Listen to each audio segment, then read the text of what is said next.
On the day of the Human-Demon Peace Conference, distinguished creatures gather at the Demon Queen's castle.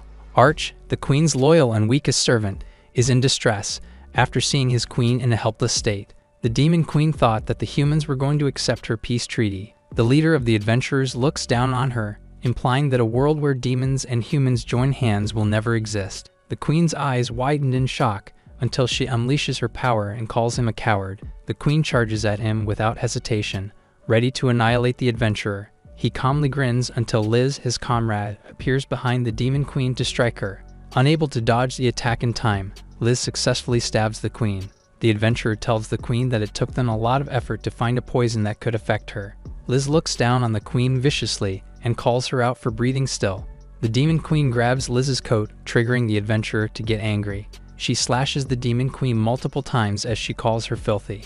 Arch watches helplessly in the corner until the leader calms Liz down and tells her that the Demon Queen is immortal, making physical attacks useless against her. True enough, the Demon Queen's wounds disappear as her body heals instantly. He plans to inflict real pain on her so that they could seal the Demon Queen. The leader describes the pain as something that will drive her soul to a corner and calls them male adventurers, instructing them to release the darkness inside of them. The men gather around the weakened Demon Queen, while Arch is still in the corner and panicking. His mind urges him to save the Demon Queen, but she looks at him with compassion in her eyes. The Demon Queen calls his name, telling Arch to run away while he still can, triggering him to bawl his eyes out in shock. The men grab the Demon Queen's helpless body until one of the adventurers grins menacingly and points out that she is just another woman after all. The Demon Queen is shocked after he slashes her clothes without hesitation, while he points out that she can't even move because of the poison they gave her. The adventurers make their moves already, noting how immodest her body is. They think about how hard it was to get closer to her before the poison. He threatens the Demon Queen, making her face twist in fear. She lets out an agonizing scream as the adventurer's filthy hands grab her without hesitation. Looking at her suffering, Archie's tears fall profusely as he rushes to save the Demon Queen. A flashback suddenly takes him to when the Demon Queen protected and cared for him. Arch lunges forward while thinking about his happiest moments with the Queen, until he manages to cast a spell on Liz's belly. Her eyes widen in shock, while a magic circle materializes around her stomach. Arch falls to the ground after using all of his power, triggering Liz's anger to unleash. She slashes Archie's head without hesitation, rendering the Demon Queen speechless and shocked. Archie's head lies on the ground, while the Demon Queen's baffled look reflects in his eye. The Demon Queen lets out a guttural scream, prompting her to rush toward Archie's body. However, the leader raises his sword and slashes her arm without hesitation. She drops to the ground with immense pain, while the leader notes that their blades finally work and instructs everyone to seal the Demon Queen already. She reaches for Archie's lifeless body, surprising the leader that even demons feel sympathy for their kind. He realizes that Archie's death triggered her to break, but he dismisses her feelings for a demon like her who killed countless humans. The leader calls her pain a joke as he walks closer to the Demon Queen.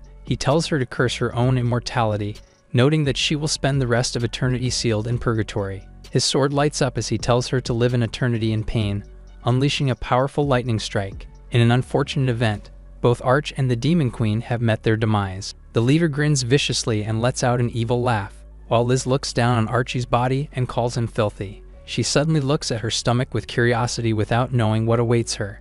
The leader suddenly calls everyone as they perform the sealing ceremony. After time passes on, Liz and Sword, two of the 8 heroes who sealed the Demon Queen, are about to have a child. The baby inside the womb sleeps peacefully until a surge of green magic forces seeps into the baby's eyes, infecting him with a magical parasite. It is like finding nests of different species of birds and kicking their eggs out, and then replacing them with their own eggs. For a demon, that means devouring the soul of a human baby in the womb and transferring its own soul into it. This is revealed to be a forbidden secret technique. 6 years later, in a peaceful meadow, Liz calls her son to come already. He plays with the stick with curiosity until he looks up to his mom with a slight energy similar to Archie's. He acts as if nothing is wrong and responds to his mom. Little did Liz know, Arch lives in her son's body. Before they cut his head off, Arch used the forbidden spell on Liz and switched places with her baby. Arch could only cast the same spell with the little mana he had left, so he used it in order to rescue the Demon Queen after being reborn as a human, and as the son of his mortal enemy, which is his own biological mom who humiliated the Demon Queen. For Arch, the Demon Queen was all that mattered to him. He was an orphan and did not know what he was. After seeing that he was too weak as soon as he hatched out of his egg, his kind abandoned him, which started his scraping on leftovers to get by, until his fate changed one rainy night. In a display of her ominous glare, bullies ran away in fear while Arch was beaten on the ground. The Demon Queen approached him with confusion after seeing a weak demon for the first time. She asked him to show his face and for his name, but Arch was rendered speechless. The Demon Queen realized that he could not speak. While gently patting his head, she suddenly offered to pick him up from the streets, saving Arch, who was once nameless and worthless. In the Demon Queen's library, she noticed that Arch liked to read, which instantly got his attention. She looked up as she pondered until an idea hit her. The Demon Queen finally came up with Archie's name, prompting the weak demon's confusion. She explained it was the word for where someone stores documents and books, since he liked reading a lot. Arch blushed, while the Demon Queen smiled gently as he expressed his joy about his new name. At one point, the Demon Queen paused in thought after Arch asked why she brought him to her castle. She reiterated that she did it on a whim, but he responded in silence as if he did not believe her answer. The Demon Queen laughed nervously until she explained that she did not have a family and was all alone in the castle after she was born. Her sadness displayed while noting that she only emerged as an embodiment of evil in the world, until she looked at Arch, knowing that other demons and humans have families unlike her. She revealed that her body could resemble a human's, but she could not give birth, making her unable to create a family despite her efforts. However, she wholeheartedly accepted her fate as the Demon Queen. She suddenly paused, while Arch held her hand to comfort her. She looked at him compassionately, uttering Archie's name and asking if he could be her family. In the present time, Liz turns to Arch and asks if there is something wrong. He smiles in response and tells her that everything is good. While looking at his biological mom, he can't forget about the fact that she was the one who humiliated the Demon Queen. His ominous energy displays as he looks at her and promises to kill all the 8 heroes, which includes Liz. It is revealed that crystals were buried inside the 8 heroes' bodies that have sealed a part of the Demon Queen. It is Archie's obligation to kill the heroes and rescue the Demon Queen. While rummaging through the picnic basket, Arch reveals that he acquired a certain power after his rebirth. His mouth drools at the sight of a sandwich, but Liz reminds him that he needs to eat vegetables, so she hands him another sandwich with greens. Arch suddenly uses his demon eyes on his mom, revealing his weapon. He suddenly compels his mom and she apologizes. Arch admits that his power is still weak and can still become weaker when he is close to the 8 heroes. As he enjoys his sandwich, Arch notes that Liz is easily affected by his demon eyes despite her job as a hero. He suspects that it is because he is Liz's son, prompting him to understand one thing after living 6 years as a human, and that family is their weakness. Arch notes that Liz is so defenseless that he can already kill her so easily, making him fulfill his objective by simply ordering her to kill herself using demon eyes. However, there's one problem as he looks at Sword, who is his biological dad. Sword's intimidating look displays, making it obvious that he is a natural-born warrior. Inside the crypt where the Demon Queen is imprisoned, Sword prepared to torture her with his massive weapon while making degrading remarks. He expressed his desire to show everyone how he was going to torture the Demon Queen, noting all the horrible things he would do to her as he grabbed her hair upwards. His monstrous eyes displayed while threatening her. Arch notes that Sword has no feelings for his son and his demon eyes are no match for him yet. Looking at Liz, Arch knows just how he can kill his dad. Arch plans to use Liz and manipulate her to kill Sword instead. Arch tries to hide his excitement as he thinks about how he can get his revenge. In the middle of the night, Sword angrily tells his wife that he can't make himself love his son, prompting Liz to question his statement. Her confusion displays as she reminds him that he has always wanted a boy. Sword argues that their son is distant from him, while Arch listens outside the room. Sword is in distress as he tells Liz that he tried to become a dad to their son, but he reveals that he felt shivers running down his spine when he looked at his eyes. Liz shouts and reminds him that Arch is their kid, but Sword continues to mumble that Arch does not even look like him at all, and his eyes that resemble a demon's. Sword's shock suddenly displays, seeing Liz reveal her wrath. He cowers in fear as he takes back what he said about their kid being a demon. Liz loses it when she feels like he is accusing him of cheating with a demon, which she finds disgusting. She suddenly walks away, but Sword tries to stop her. She tells her that Sword is the real demon in their home as she rushes out of the room crying. Arch awaits in the hallway as he pretends to cry, until Liz gives him a hug and comforts him. She tells him to ignore what he heard and asks him to go to his room. The two lie on his bed while he worriedly asks if she and Sword had a fight, pretending that he is blaming himself for it. Liz denies it and tells how proud she is of him, adding that Sword does not just understand Arch. He calls his mom in an ominous tone, while he uses his demon eyes and asks her what her desire is. Liz suddenly pauses until she starts telling that she just wants him and Sword to have a happy life together, but it is impossible since his dad is creeped out by him. She also thinks that Sword is cheating on her with other women. Arch suddenly asks her if she wants his dad to love her, which she confirms. Archie's demon eyes continue to display as he grants his mom's wish, rendering Liz speechless. It is as if Sword is coming towards her, causing her to fall into pleasure. Arch looks at her with a smile as he notes that humans are really vile creatures, making Liz believe that he was Sword using his demon eyes mind illusion. His power is quite effective, but he can't keep using it for too long. His true problem is how he should make the real Sword reflect in her eyes, who is a violent man. Arch is determined to turn Sword into a demon. While he sleeps at night, his dad arrives in his room with a dagger in his hand. As he raises the weapon, Liz suddenly sneaks up behind him and blocks his strike. She accuses him as a demon, but he argues that Arch is only manipulating him. She dismisses him until their weapons clash. Sword insists that Arch is not really their kid, but she will not believe him.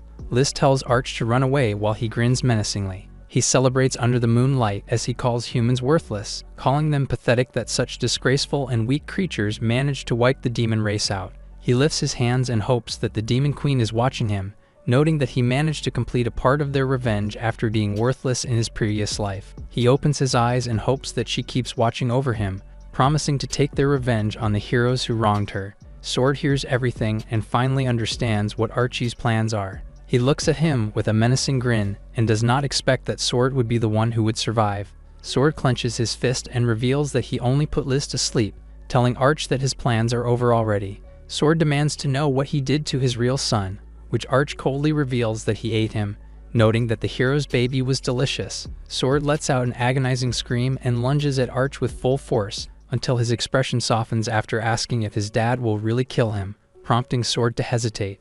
In a flashback, someone approached Sword while working, asking if he was really going to work while his wife was pregnant, but he insisted he needed money. The man asked why he was working in a coal mine in a miserable village, while Sword proudly revealed that Liz wished to have a normal life, and he did not expect that someone like him would become a dad, so he needed to do his best. Presently, Sword finds himself pierced with a sword in his chest, revealing that it is Liz who just attacked him. She insists that Arch is her son, leaving her the only one standing as Sword fell into the ground. Arch raises his hand and notes that he is just getting started with his plans. Arch snaps his fingers, triggering his powers to surge around Liz. Her eyes widened in shock after seeing the tragedy's aftermath. Liz drops to her knees in confusion after seeing her husband, until Arch confirms that Sword was right. He reveals that he manipulated Liz using his demon eyes and ordered him to kill her husband, whom she thought was a demon. Liz is devastated and questions Arch. Her body shivers from shock. Arch coldly responds that he is not her son, revealing that he was the vile demon that she killed before. Liz lets out an agonizing cry, while Arch questions her how she feels being humiliated and manipulated by a demon. His villainous laugh displays as he awaits for her answer. She reaches for her sword, exciting Arch to see how Liz will react as he tests their family bond. He contemplates if he should control her with his demon eyes or not, until Liz unexpectedly ends herself instead, rendering Arch speechless. He steps forward as he recaps Liz's tragedy, noting that she can't endure all of that as he touches her face. He pretends to care and asks her mom not to cry, until Liz reaches his face and reassures him that everything is okay and calls him her lovely child. Liz promises him that she will not go away, which causes his lips to curl. He reminds himself that these humans are the ones who took their demon queen away, but he suddenly hesitates. In a flashback, Arch asked his mom where they were, to which she revealed that she took him to her family's grave.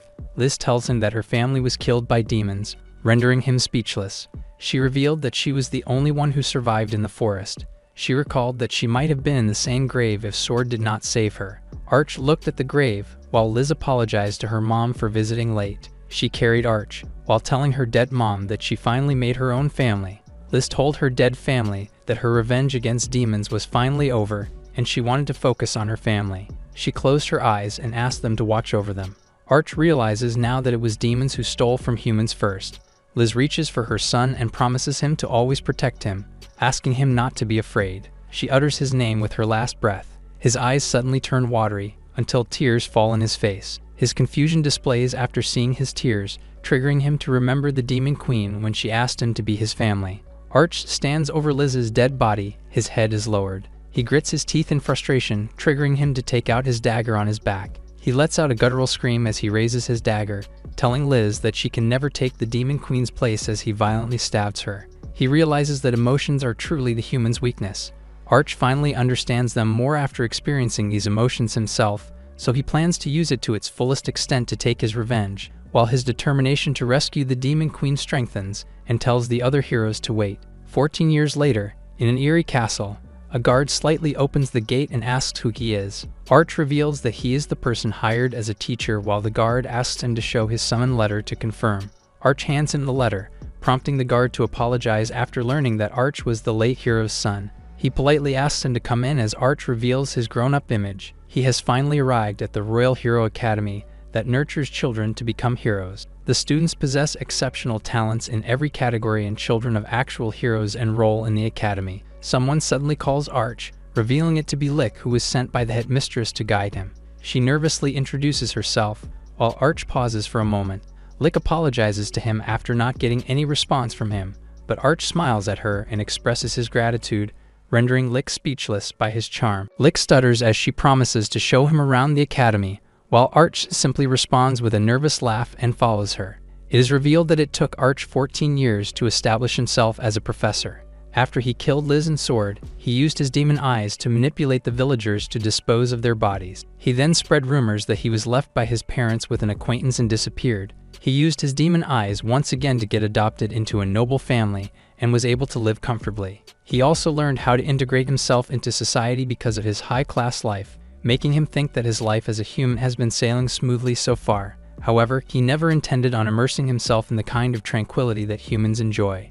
Instead, he used his position and power as the son of a hero and joined a guild that hunted the demon army's remnants. Arch needed to gain experience and show his skills to get closer to the other heroes. He did not even hesitate killing other demons as long as it was for the sake of the Demon Queen. Arch is determined to do anything. Arch unleashed a blazing fire that devoured the other demons. Then he revealed his demon eyes, shocking the demons. Arch summoned his sword, then casually slashed his brethren, leaving the demon confused before it died. Many creatures died in the battle, but Arch realized one thing from all his training and experience. He admitted that his power was not yet enough, knowing that the 8 heroes were capable of destroying strongholds with a single attack, and they were fast as lightning. They could even make stars fall, prompting Arch to change his plan after realizing how far he still had to go. Arch was determined to climb up the ladder in the world, knowing that it was only a matter of time until the regular army would contact him. The general thought that Arch could be put in command of the Knights Order of the regular army with his skills, prompting him to ask if he would like to have a high position in the army. Arch paused until he informed the general that he had a preferred placement in case he serves in the regular army, and that was to become a teacher. Arch admits to himself that he has only one reason for coming to the academy, causing the students to wonder who he is upon his arrival. He reveals that he plans on brainwashing the hero's children and turning them into his pawns. He instantly uses his demon eyes on them, triggering different emotions from the students. A girl suddenly bumps into him, causing her to fall on the floor. Arch asks if she is okay while he silently can't wait to make them taste despair. Archie's body suddenly shakes, seeing a fire inside her chest. This triggers Archie's to feel shocked and remember the hero's leader who sealed the Demon Queen. The girl thanks him for helping her stand up, and immediately excuses herself. His eyes follow her, until he asks Lick who she is. It is revealed that the girl was Idli, who is the daughter of the great leader of the heroes, Frugal. Arch starts his lecture about alchemy being misunderstood, while the students mumble about what happened to their old alchemy teacher who has apparently gone missing. Arch continues and notes that many people think alchemy is a byproduct of magic, but he insists that they are wrong. Meanwhile, Idli listens intently in her seat. She is the only daughter of the Holy Knight who sealed the Demon Queen. It is revealed that she masters both martial and literary arts with a beautiful face and outstanding character. But there is one thing Arch is curious about. Idli is isolated and does not look like she has any friends at all, but he supposes that most smart people don't. Suddenly, a student loudly expresses his disinterest about alchemy, catching Archie's attention. The boy rudely tells out loud that he did not come to the class to learn how to make poisons or potions. Arch instantly responds that alchemy is not just for making poisons and potions. He takes out a piece of paper to prove him wrong, until a surge of energy surrounds the paper and hardens it. In a flash, Arch slashes his desk in half using the hardened piece of paper, rendering the class speechless. He explains that he increased the density of the paper and caused a small vibration using electricity, which alone was enough to turn a simple piece of paper into a sharp blade, noting that analyzing an object's structure and boosting its stats is the fundamentals of alchemy. He then manipulates the halved table, then puts it back together. With a confident look, he asks the class if they feel like learning already, triggering the students to be amazed by their new alchemy teacher. As Arch smiles, he calls the students worthless filth. Arch belittles them for getting excited over something so trivial, and a true child of a hero will react the opposite, until he sees Idley reacting the same way as the other students, prompting him to feel like he miscalculated. The rebel boy undermines Arch's skills, noting that even he can do what he did. Arch looks exasperated already, triggering him to test the boy since he seems to have some knowledge of alchemy. He orders the boy to transform the water inside the flask into something else. The boy accepts the challenge without hesitation. Then he approaches the podium. He places his hand over the flask and casts an enchant magic. Power surges around the flash and makes the water boil. The boy is covered in sweat and turns to Arch to get his approval, but he responds by reiterating the task to transform the water into something else. The boy looks confused and tells him that he boiled the water, but Arch explains that water is still water even if it is boiling, and he used enchantment and not alchemy. The class laughs at him and he feels embarrassed, but Arch still commends his enchanting magic skills. The boy slaps his hand away, while Arch tells him that he has the talent, so he should just stay quiet and learn as the boy returns to his desk. Arch then addresses the class, who laugh, and he asks them if they can do any better than their classmate. His eyes sharpen and calls for more volunteers to do alchemy in front of the class, but no one speaks up.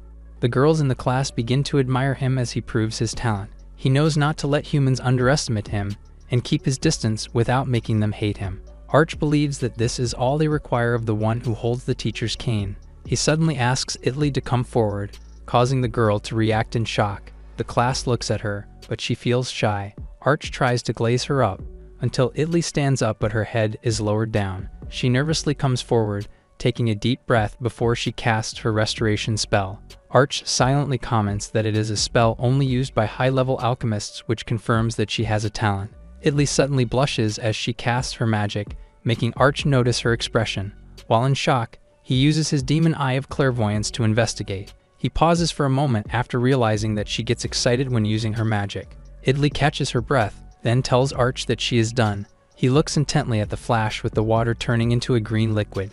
Arch investigates it carefully as he raises the flask, triggering him to splash it on his table. His shock displays after seeing ferns surround the table. The class is shocked after realizing that the podium got healed and Idley turned the water into a healing potion.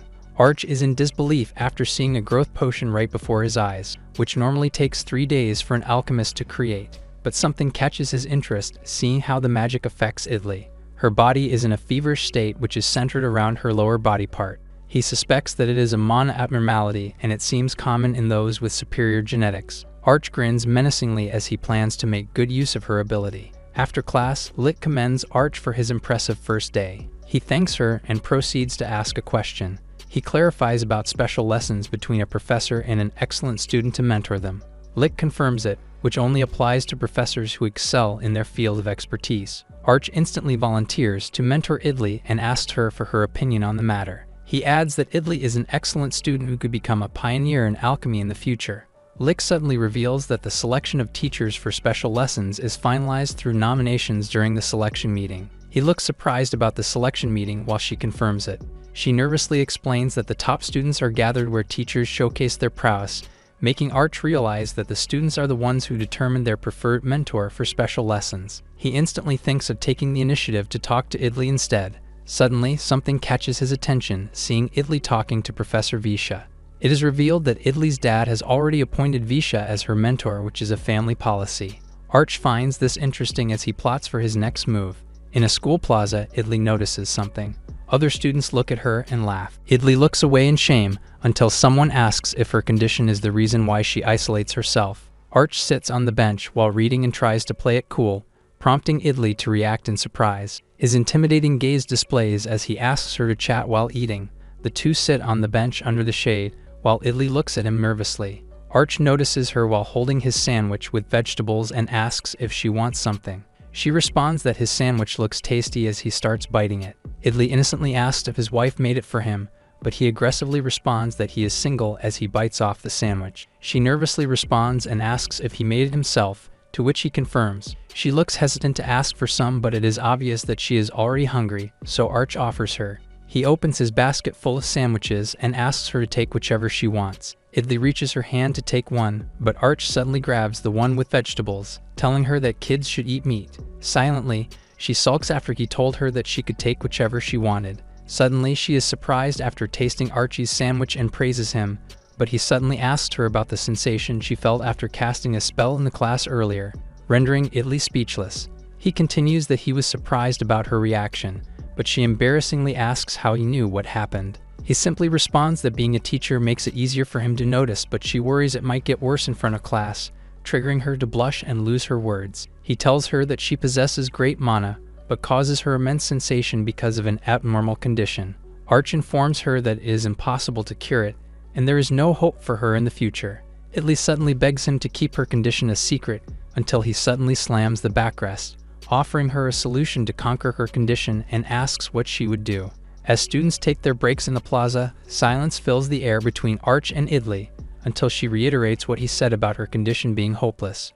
With a sharp gaze, Arch clarifies that he intends to conquer her condition and not cure it. She suddenly falls into tears as she tells him that she tried many times to do something about it, prompting her to question him and his methods. Arch instantly suggests that she chooses him at the selection meeting, warning that Visha will immediately tell her parents about her condition once he finds out. She starts to panic, but he tells her not to worry, rendering her speechless, and her crying suddenly stops. His gaze sharpens as he promises to release her from the suffering she experiences, flustering Idli. He finally walks away and reminds her to choose him. At the Magic Arena, the special lesson selection meeting commences, where teachers showcase their expertise and students select who to study under. The chosen teacher will then privately instruct the student for 1 year as their apprentice. Teachers stand before the students until the headmistress complains that there are few students this year. The vice principal explains that it is because of peace after the war, but he still managed to collect talented students. He singles out Idli, who is the daughter of Frugal, the great hero, triggering the headmistress to call her a humorless brat, and notices that she has already made a recommendation for her teacher in charge. Visha displays his skills by unleashing his firestorm in front of the arena, living up to his title as the expert magic swordsman. The vice principal notes that his social standing and talents are sufficient, putting him in charge of 2 students. He adds that Frugal, who recommended Visha, is a generous donor to the academy. He tries to convince the headmistress, but someone suddenly caught her attention. A test tube is suddenly tossed in the air, while the vice principal responds to the headmistress that she was on a business trip when the new teacher joined. Arch unleashes his skill called Weapon Legion as the vice principal introduces him, revealing that he just started a few days ago as an alchemy professor. The headmistress instantly recognizes him as the son of the 2 retired heroes. The vice principal adds that his lineage is first class, but his area of expertise is only alchemy, noting that it is not worthy of a hero's daughter. He then insists on putting Visha in charge of Idli instead. Someone suddenly comments that the academy is only wasting time, catching Archie's attention. Visha notes that the students could have just made students write a list of their 3 choices instead of doing the selection meeting. He continues and calls it a tradition as he tries to make a conversation with Arch. The latter sharpens his gaze, trying to agree with Visha's comments as he looks at Idli. Lick finally asks Idli who she is choosing as her mentor, making the student pause for a moment. She looks down as she reveals her choice, torn between the 2 teachers. Her face suddenly blushes, looking at Archie's eyes. She suddenly utters his name and chooses him as her mentor, triggering Visha to react in shock. Idli looks away and ignores Visha until he calls the headmistress's attention and argues that he was recommended by her dad. The headmistress just looks at him as he reminds her that Frugal is one of the 8 heroes. The vice principal chimes in and tries to convince her to make Visha the mentor of Idli for the academy's sake. She tries to hear them out, as it will be disadvantageous to their school and Idli will be scolded by her dad. Arch looks nervous and silently argues that the headmistress should respect the student's decision, so he tries to take matters into his hand, until the headmistress grins and suggests for a duel to happen between Visha and Arch to prove who is more superior. Visha is shocked, while the headmistress confirms her decision. She looks excited and demands for a duel to happen where the winner takes charge of Idli. Arch stands quietly, finding the decision favorable for him. The headmistress tells them that all high-class spells and secret techniques of extreme lethality are forbidden. She also reminds them to keep their common sense intact during the fight since they are both teachers. The vice principal worriedly asks the headmistress if the Board of Education will have a problem with the duel, but she insists that it is fine and it will be beneficial to the students. Arch silently notes that he can't use his demon eyes since the headmistress has her eyes on him. Suddenly, Visha calls Arch, noting that he knows about his background as a son of famous heroes and his impressive military service record. Arch confirms that he was in the Demon Subjugation Guild for a while. Visha scoffs at his achievement and replies that he was in the Great War. He could not remember how many demons he had slain, but he was only 13 years old when he killed over 1,000 already. Arch takes out a test tube and sarcastically tells Visha to go easy on him. Unbeknownst to the public, the main reason Arch chose alchemy as a subject was not because it boasts unmatched power, but because it looks plain on the outside and does not stand out. It also has a high affinity with demon eyes, but he cannot use them this time. Arch summons a magic circle and notes that he does not need the demon eyes to fight anyways. Visha undermines his opponent's trick and unleashes his flame lance. Archie's eyes sharpen as he blocks his attack, shocking his opponent. The vice principal questions if it was alchemy, but the headmistress confirms that it was a magic bash instead. She explains that it is when someone creates a shockwave using their mana to repel the opponent's spell. It is a very low-level spell and is not considered as magic, so anyone can do it with little mana. However, it is a difficult technique because one has to time it perfectly with the incoming attack, making her take an interest in Arch. Surrounded by flames, Visha makes his next move, but Arch calmly waits for him while he surrounds himself with a barrier. Visha shouts and chant, but Arch simply blocks his attack again, triggering Visha to question how his opponent did it. Arch simply responds that he takes after his dad, who was a warrior, while Visha makes a strategic retreat. Frustrated, Visha plans to use a wide area spell. As he lifts his fingers, Visha turns shocked as his flames start disappearing. Arch stands calmly as he explains that flame magic is powerful and perfect to fight multiple enemies. However, it is still easily affected by its surroundings. Visha looks confused and running out of breath, while Arch reminds him not to move too much, or he will faint from lack of oxygen. Visha's frustration displays, while Arch explains that air is necessary for maintaining a flame, and the fine powder he threw earlier sucks in all the air around when exposed to sufficient heat. He reveals that he increased its effectiveness using his mana, but it was just baking soda. Visha realizes that he heated up the baking soda with his spell and ruined his own attack. Arch casually confirms and asks Visha if he would like to continue their duel. Visha suddenly slams his hand on the floor in frustration, unleashing a high-class magic despite it not being part of the duel. The arena turns into chaos, while Arch realizes that Visha just summoned a great magic circle of fire attribute. Visha's eyes light up as he unleashes his high-level magic called Volcano, which covers the arena with lava. Arch is impressed that he used instant high temperature to create molten bedrock. The flames are uncontrollable when it reaches Italy in the audience, triggering Arch to use his demon eyes. His ability allows him to determine and predict the movement of any object regardless of what it is. It also increases the physical stats of his body, but he can only use it for a short time as it puts a great load on him. Arch moves forward flawlessly, confident that he will dodge the flames using his trump card.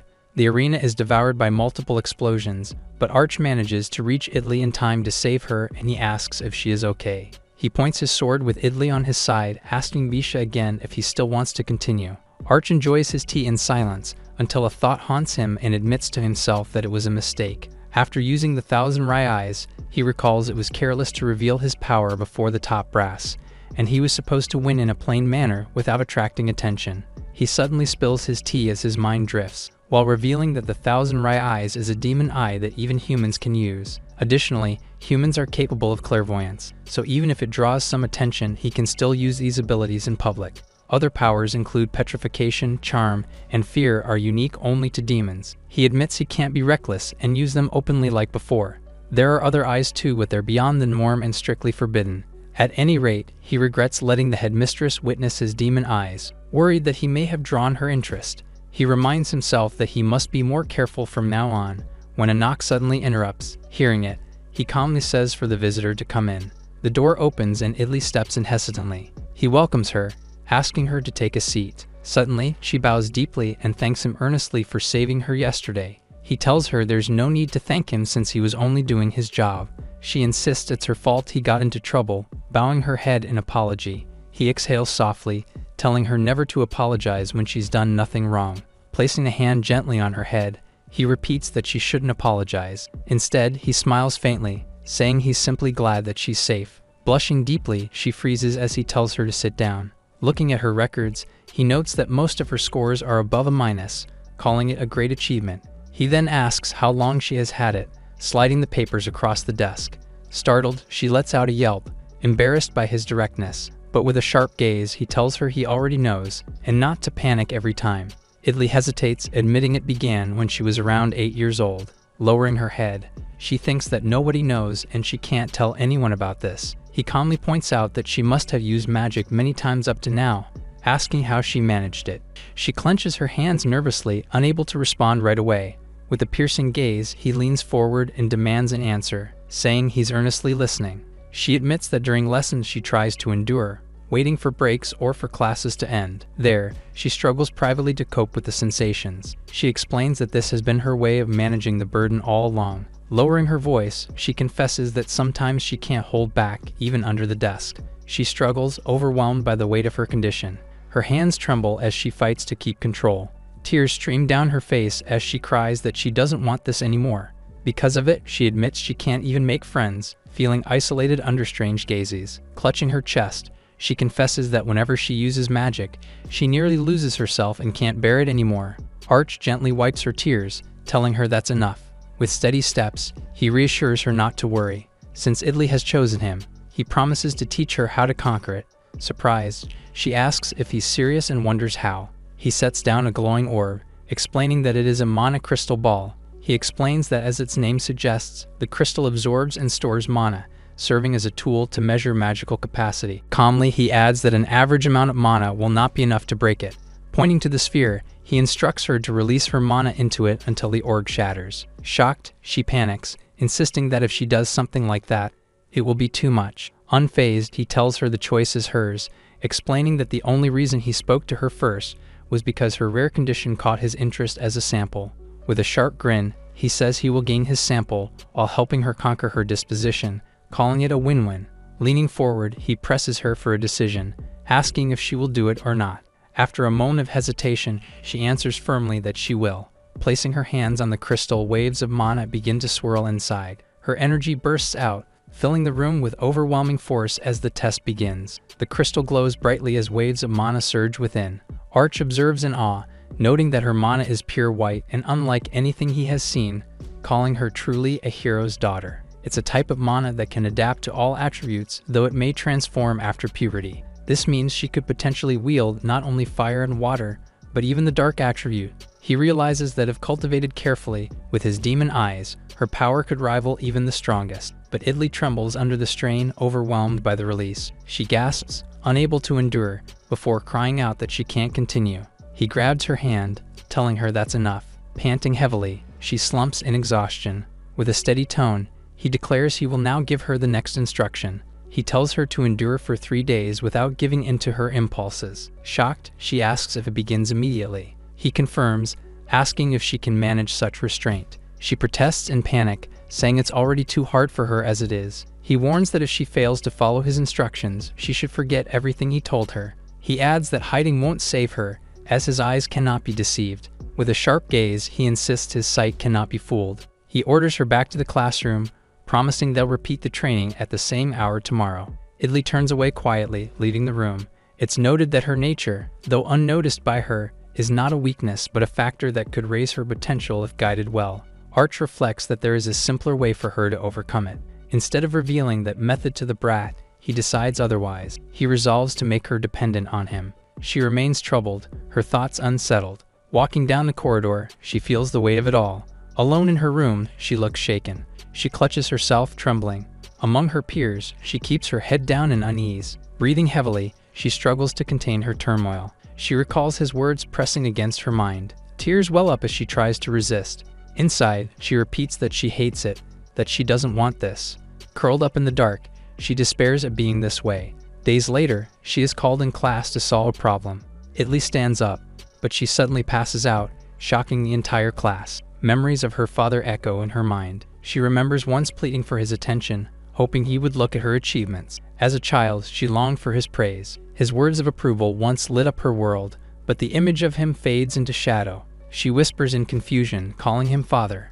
Awakening, her blurred vision clears. Arch is beside her, checking that she didn't hurt her head. He tells her not to move yet. Blushing, she addresses him. He assures her that she has done well these past 3 days. She hides her face shyly under the blanket. He pours water, saying she can move now and that they'll continue building her endurance tomorrow. She wonders aloud if her disposition can truly be healed. He clarifies it will not heal, but she can grow used to it with gradual training.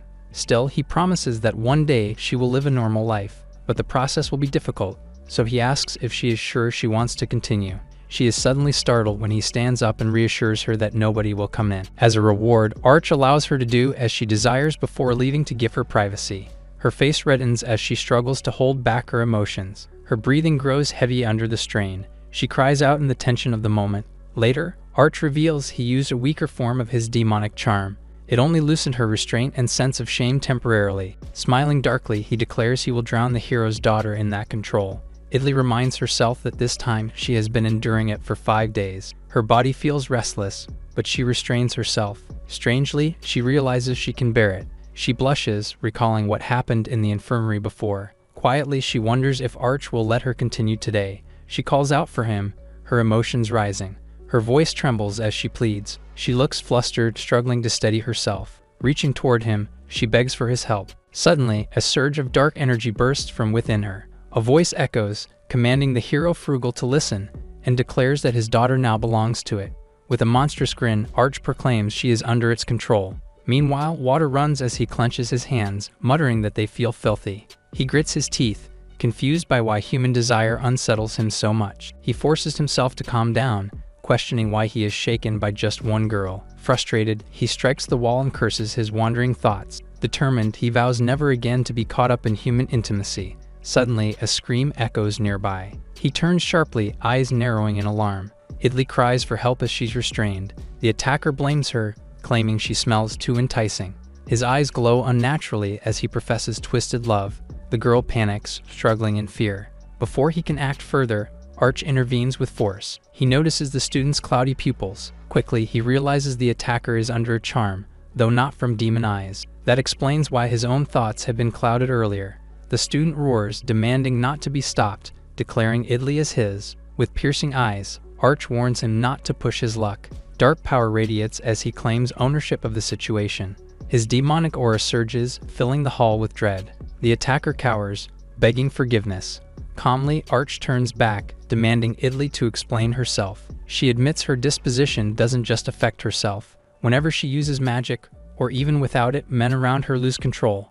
Most remain still, but some are drawn dangerously close just by being near her. Arch concludes that she has been avoiding everyone to prevent such incidents. She explains that even if she makes friends with a girl, their boyfriends would still be influenced by her nature. It has even affected teachers in the past. The worst case was when she visited a friend's house, and that friend's father tried to take advantage of her.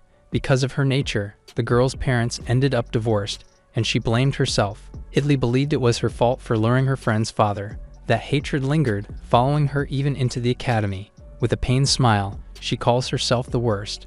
Arch silently thinks that her disposition is different, yet hers matched even the Demon Queen's. The Demon Queen too was born with a curse that drove others mad or killed them without intent. When they were together, she always struggled not to harm him, and yet she still smiled whenever they shared moments. Idli suddenly admits she managed to fend off her attacker. Blushing, she says she is still pure. He looks at her blankly, asking why that matters. She explains that when he claimed her as his, she thought it meant something more. He clarifies he only meant she was a rare sample, a precious case to study. She shyly repeats the word precious, smiling to herself.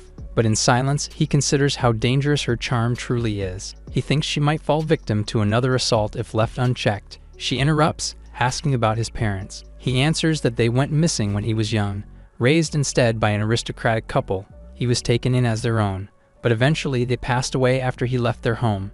Even so, he treasures the memories with them deeply. When asked if he has any family left, he admits there was once someone else. He swore to devote everything to that person, but that person is no longer by his side.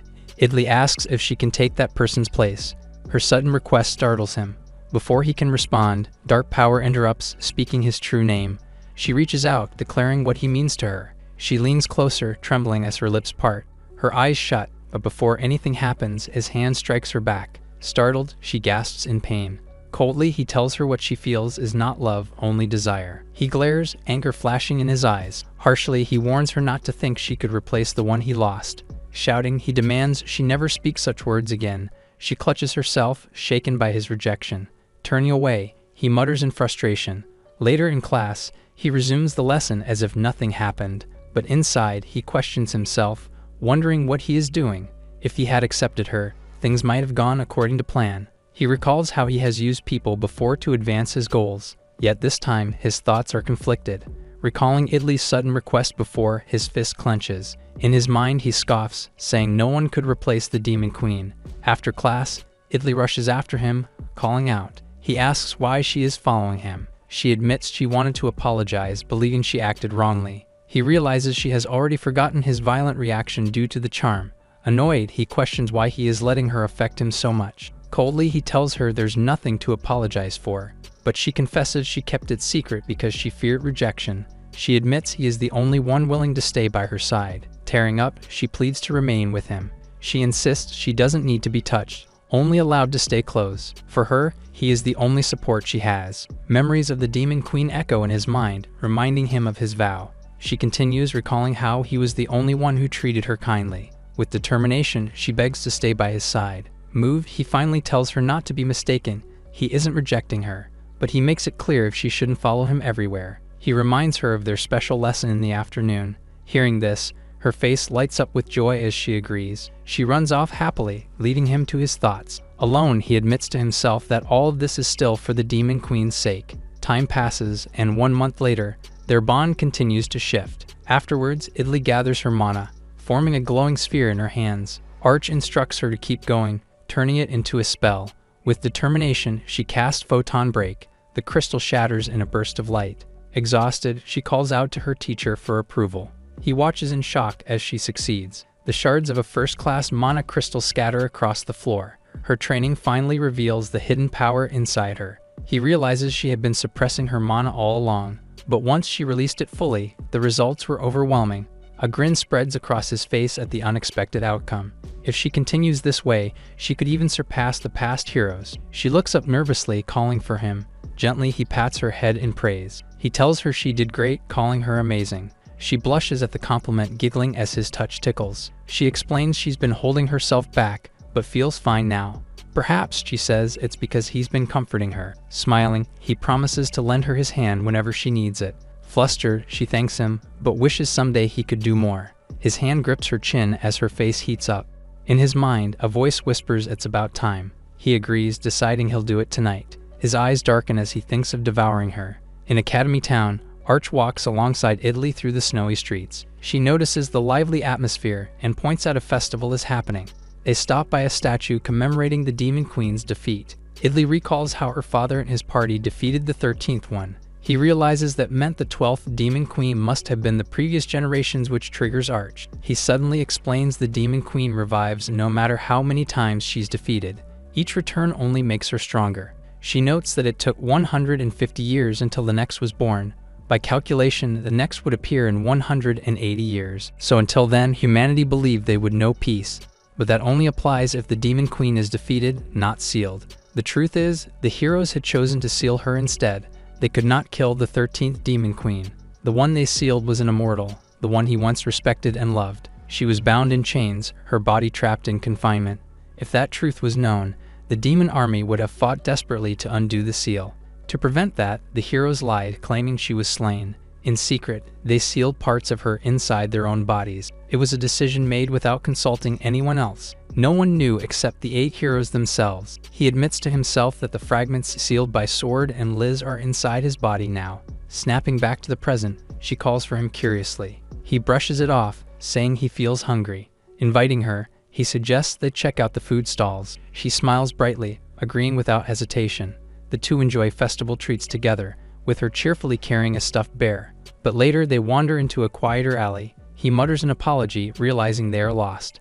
She reassures him, saying as long as she's with him, she doesn't mind. Suddenly he senses something and blocks an attack with glowing energy. He demands the intruder show themselves. Figures emerge from the shadows, surrounding them. He warns her to stay back as he draws his weapon. One of the half-elves identifies Idli, who is the daughter of Frugal.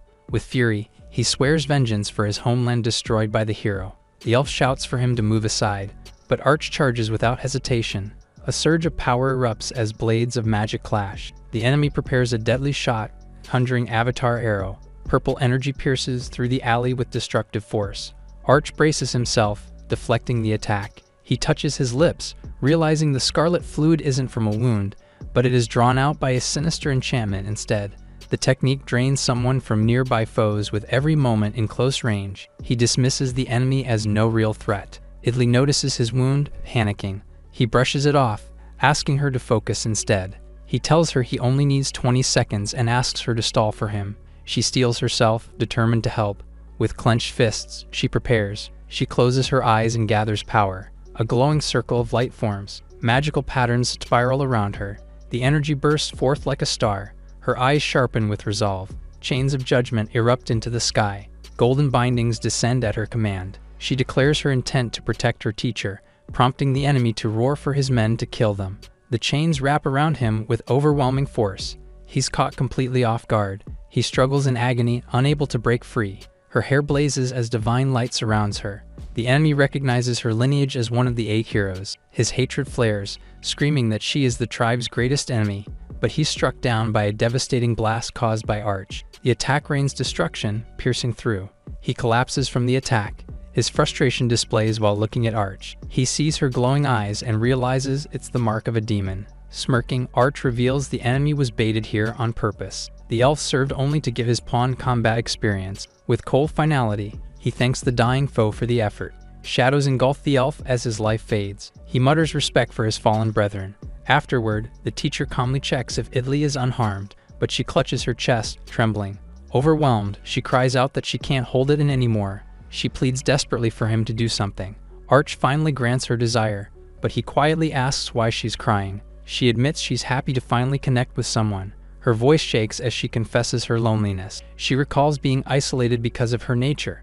Now, she says he has saved her. She tells him that he is the one who found her. She calls him her only one. Suddenly, an image of the demon queen flickers before him. His eyes widen in shock. She calls to him again, clinging tightly. In that moment, visions of fire and destruction resurface. A silhouette wreathed in flames emerges from the chaos. A baby's cries echo amidst the burning ruins. The demon queen gazed down at the child. She cradled it gently against her chest. Her voice soothes it with soft words. She sang of comfort, though her heart ached. She whispered of loneliness as darkness surrounds her. She wonders why she must bear the fate of being the demon queen.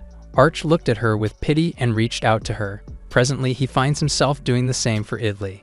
The vision shatters as he wakes in shock. Beside him, Idli sleeps peacefully. He clutches his head, disturbed, but his thoughts drift back to the demon queen. Haunted, he stirs in the dark, gripping his chest as unease lingers. She wakes beside him, asking if it was a bad dream. He brushes it off, telling her to just sleep. The clock ticks past midnight as he warns she should return to her dorm. But instead, she pulls him closer. She clings tighter, refusing to let go.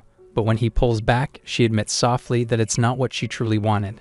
Blushing, she begs him to make space for her in his heart. At the very least, she asks to hold his hand when the nightmares come. Her sincerity disarms him, and he lets her stay close. With a bright smile, she says she would do anything for him. He sighs, warning her not to act like a child, but she playfully tackles him anyway, clinging to his chest. Annoyed yet flustered, he tells her not to get carried away. Resting against him, she begins to hum softly. Her voice carries a gentle lullaby, words from long ago. His eyes widen as the song continues. Of all the melodies, she's singing the same lullaby that once echoed in flames. Arch questions what is wrong with him until he falls asleep. The next day, he wakes up and lowers his hand from his face, lost in thought. Idli lies quietly, while faint energy stirs around her. His hand emerges with glowing power, but she remains still as his fingers brush against her cheek. His sharp green eyes focus on her intently. His demonic eye opens, radiating with purple light. The nightmare power seeps into another's dream. It can even pull out memories of their past. He realizes he must learn more about this ability. His focus sharpens on Idli's memories, who is trapped within a bubble. He wonders about her, drawn by curiosity. She stares with wide eyes and asks who he is. Two figures sit across from each other in an empty space, and he tells her not to be afraid. She sits nervously, unsure of what's to come. Arch explains that her father brought him there. Her eyes widen in surprise at the mention of her father. He asks her to share about herself. She brightens with excitement, eager to talk. She starts to introduce herself with her name first. She says she is one of her father's many children, divided into two groups. One group carries more of their father's lineage, while the others take after their mothers. Though they share one father, it seems each has a different mother. Life in the facility was harsh and merciless. Still, she endured, determined to survive. Whenever she excelled, her father would pat her head with approval, so she pushed forward no matter the pain. The thought of such an environment shocks him. At first, there were about 50 children, but their numbers dwindled each day. When she asked, the caretakers only said the weak ones were gone. Before long, only 4 remained. The weak were discarded, leaving only the strong, comparing it to a livestock farm. One day, she overheard the caretakers whispering. They spoke of an information leak and the need to destroy everything, sparing only one survivor. That was all she managed to hear. In the end, she was the one chosen. The others were left behind in a white room. Since then, she never saw her siblings again. Her father later explained the truth to her. He told her she would now live a normal life and attend school. He reassured her it was like starting over. He promised she would meet many new siblings one day, but he warned her never to reveal her past if she wanted that future. If she broke the promise, she would end up like her siblings. With a cold smile, he asked if she could keep her word. Fear filled her eyes, and she obeyed. Arch realizes she was brainwashed, all evidence destroyed, leaving only Idley alive to preserve the name. She recalls starting school to live a normal life. Walking through the gates, she began learning how to interact with strangers. It was her first glimpse of how vast the world really was. Filled with excitement, she thought her magic skills would help her shine. She imagined showing them off and being praised. She believed everyone would admire her talents. She thought it would bring friends and acceptance. But that hope was only a dream. Her body's condition forced her to keep her distance. Left alone, she could only sit in silence. Tears welled as she wished someone would find her. She whispered through her sobs, begging to be discovered. Her voice trembled as she pleaded again. Arch finally appeared, stepping toward her. He embraced her tightly, answering that call. She realized in that moment she had this person. Her tears softened, replaced by trust. She thought of how his hand was colder than her father's, yet gentler. She decided she would do anything for him and confessed her feelings. He hesitated but admitted he felt slight affection too. He never thought she'd care for a human in this way, but he told her he couldn't love her, nor did he have the capacity to. With clenched fists, he apologized to Idley. He declared that knowing her only made his resolve stronger. One day, he swore he would kill her father. The scene shifts to a grand hall with glowing doors. Frugal sits on his throne and displays his surprise after hearing about demon eyes. Visha confirms his report that Arch used 1,000 Rai eyes as well. Frugal replies that humans can use such abilities too. Visha argues nervously, but his excuses are cut short. He's reminded of the missing parents tied to Arch. It's said even his foster parents died, leaving everything to him. They conclude something unnatural surrounds him. At last, one admits there is indeed something strange. The reason Idley's teacher was chosen was revealed, and it was to keep watch over her closely. Her father refuses to let insects near his vessel. The mention of demon eyes sparks a memory. Frugal decides to see firsthand what all the fuss is about. A month later, Arch still teaches in the academy, while Idley steadily makes progress in controlling her disposition. Because of that, she begins to make friends in class. Sitting with her peers, she listens attentively as her training shows results. She must realize that her nature can be an advantage instead of a weakness and push her abilities to the limit. Through that, her strength continues to grow. He teaches her to endure and keep her focus, guiding her through temptation. Now she follows his every instruction without hesitation. He watches confidently, noting her obedience. He concludes that in half a year, she will be a weapon capable of killing the heroes. His sharp gaze reveals his certainty. Arch reflects that her Puremon attribute is also nearing transformation. Meanwhile, she sits unaware, waving lightly at her desk. He wonders to himself what color he should shape her into. Lick calls out his name suddenly with urgency, breaking his thoughts. Confused, he asks why she's in such a hurry. Out of breath, she blurts out that the headmistress has summoned him. His eyes narrow at the mention of the headmistress. He wonders if it's about the demon attack a month ago, but he reassures himself he erased all traces with his demon eyes. He approaches the door, cautious and suspicious. Still uncertain, he questions what she truly wants. Knocking on the door, he is told to come in. Inside, he greets politely, only to freeze in surprise. His eyes widen as the headmistress apologizes for the sudden call. Relaxing in her chair, she mentions someone wishes to meet him. A calm figure waits in the room with a smile. Frugal greets him and introduces himself. He extends a hand, but Arch struggles to steady himself, forcing composure. He thinks that losing his calm here would be disastrous. He admits silently that he can't overpower this man, yet he must endure. Clenching his fist, he steels himself to act composed. He reminds himself to put up a good front, to Arch the moment. It's not yet the time to act, so he greets politely, mentioning his parents often spoke of him. Arch respectfully acknowledges his deeds in the Great War. Internally, he reminds himself not to grovel but to maintain confidence. Inwardly, Arch notes that while he hadn't planned this, gaining Frugal's favor could benefit him. The hero, however, admits his parents must have detested him. Arch confesses they weren't always kind when speaking about him, but he is certain that they could not have defeated the Demon Queen without Frugal's leadership. The hero praises his ability to flatter despite his honesty. Frugal reflects again, saying as a friend he failed his parents. Finally, Arch recalls a flower from his family garden, one his mother cherished. He remembers it was a gift from a close friend, symbolizing roots as deep as his parents' love. She recalls how the flower was sent when her parents married. Her mother often said he was the only one who celebrated their union. That story was always told to her with a smile. Frugal is taken aback, asking if it's true. Arch calmly confirms with a smile, making the hero feel so much better. Frugal suggests they walk together instead of standing still. He mentions wanting to see his daughter and the Academy's new building. Still, he admits he feels nervous walking beside his mentor.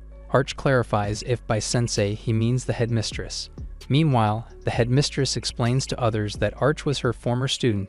She recalls how he was a strict and stubborn student council president.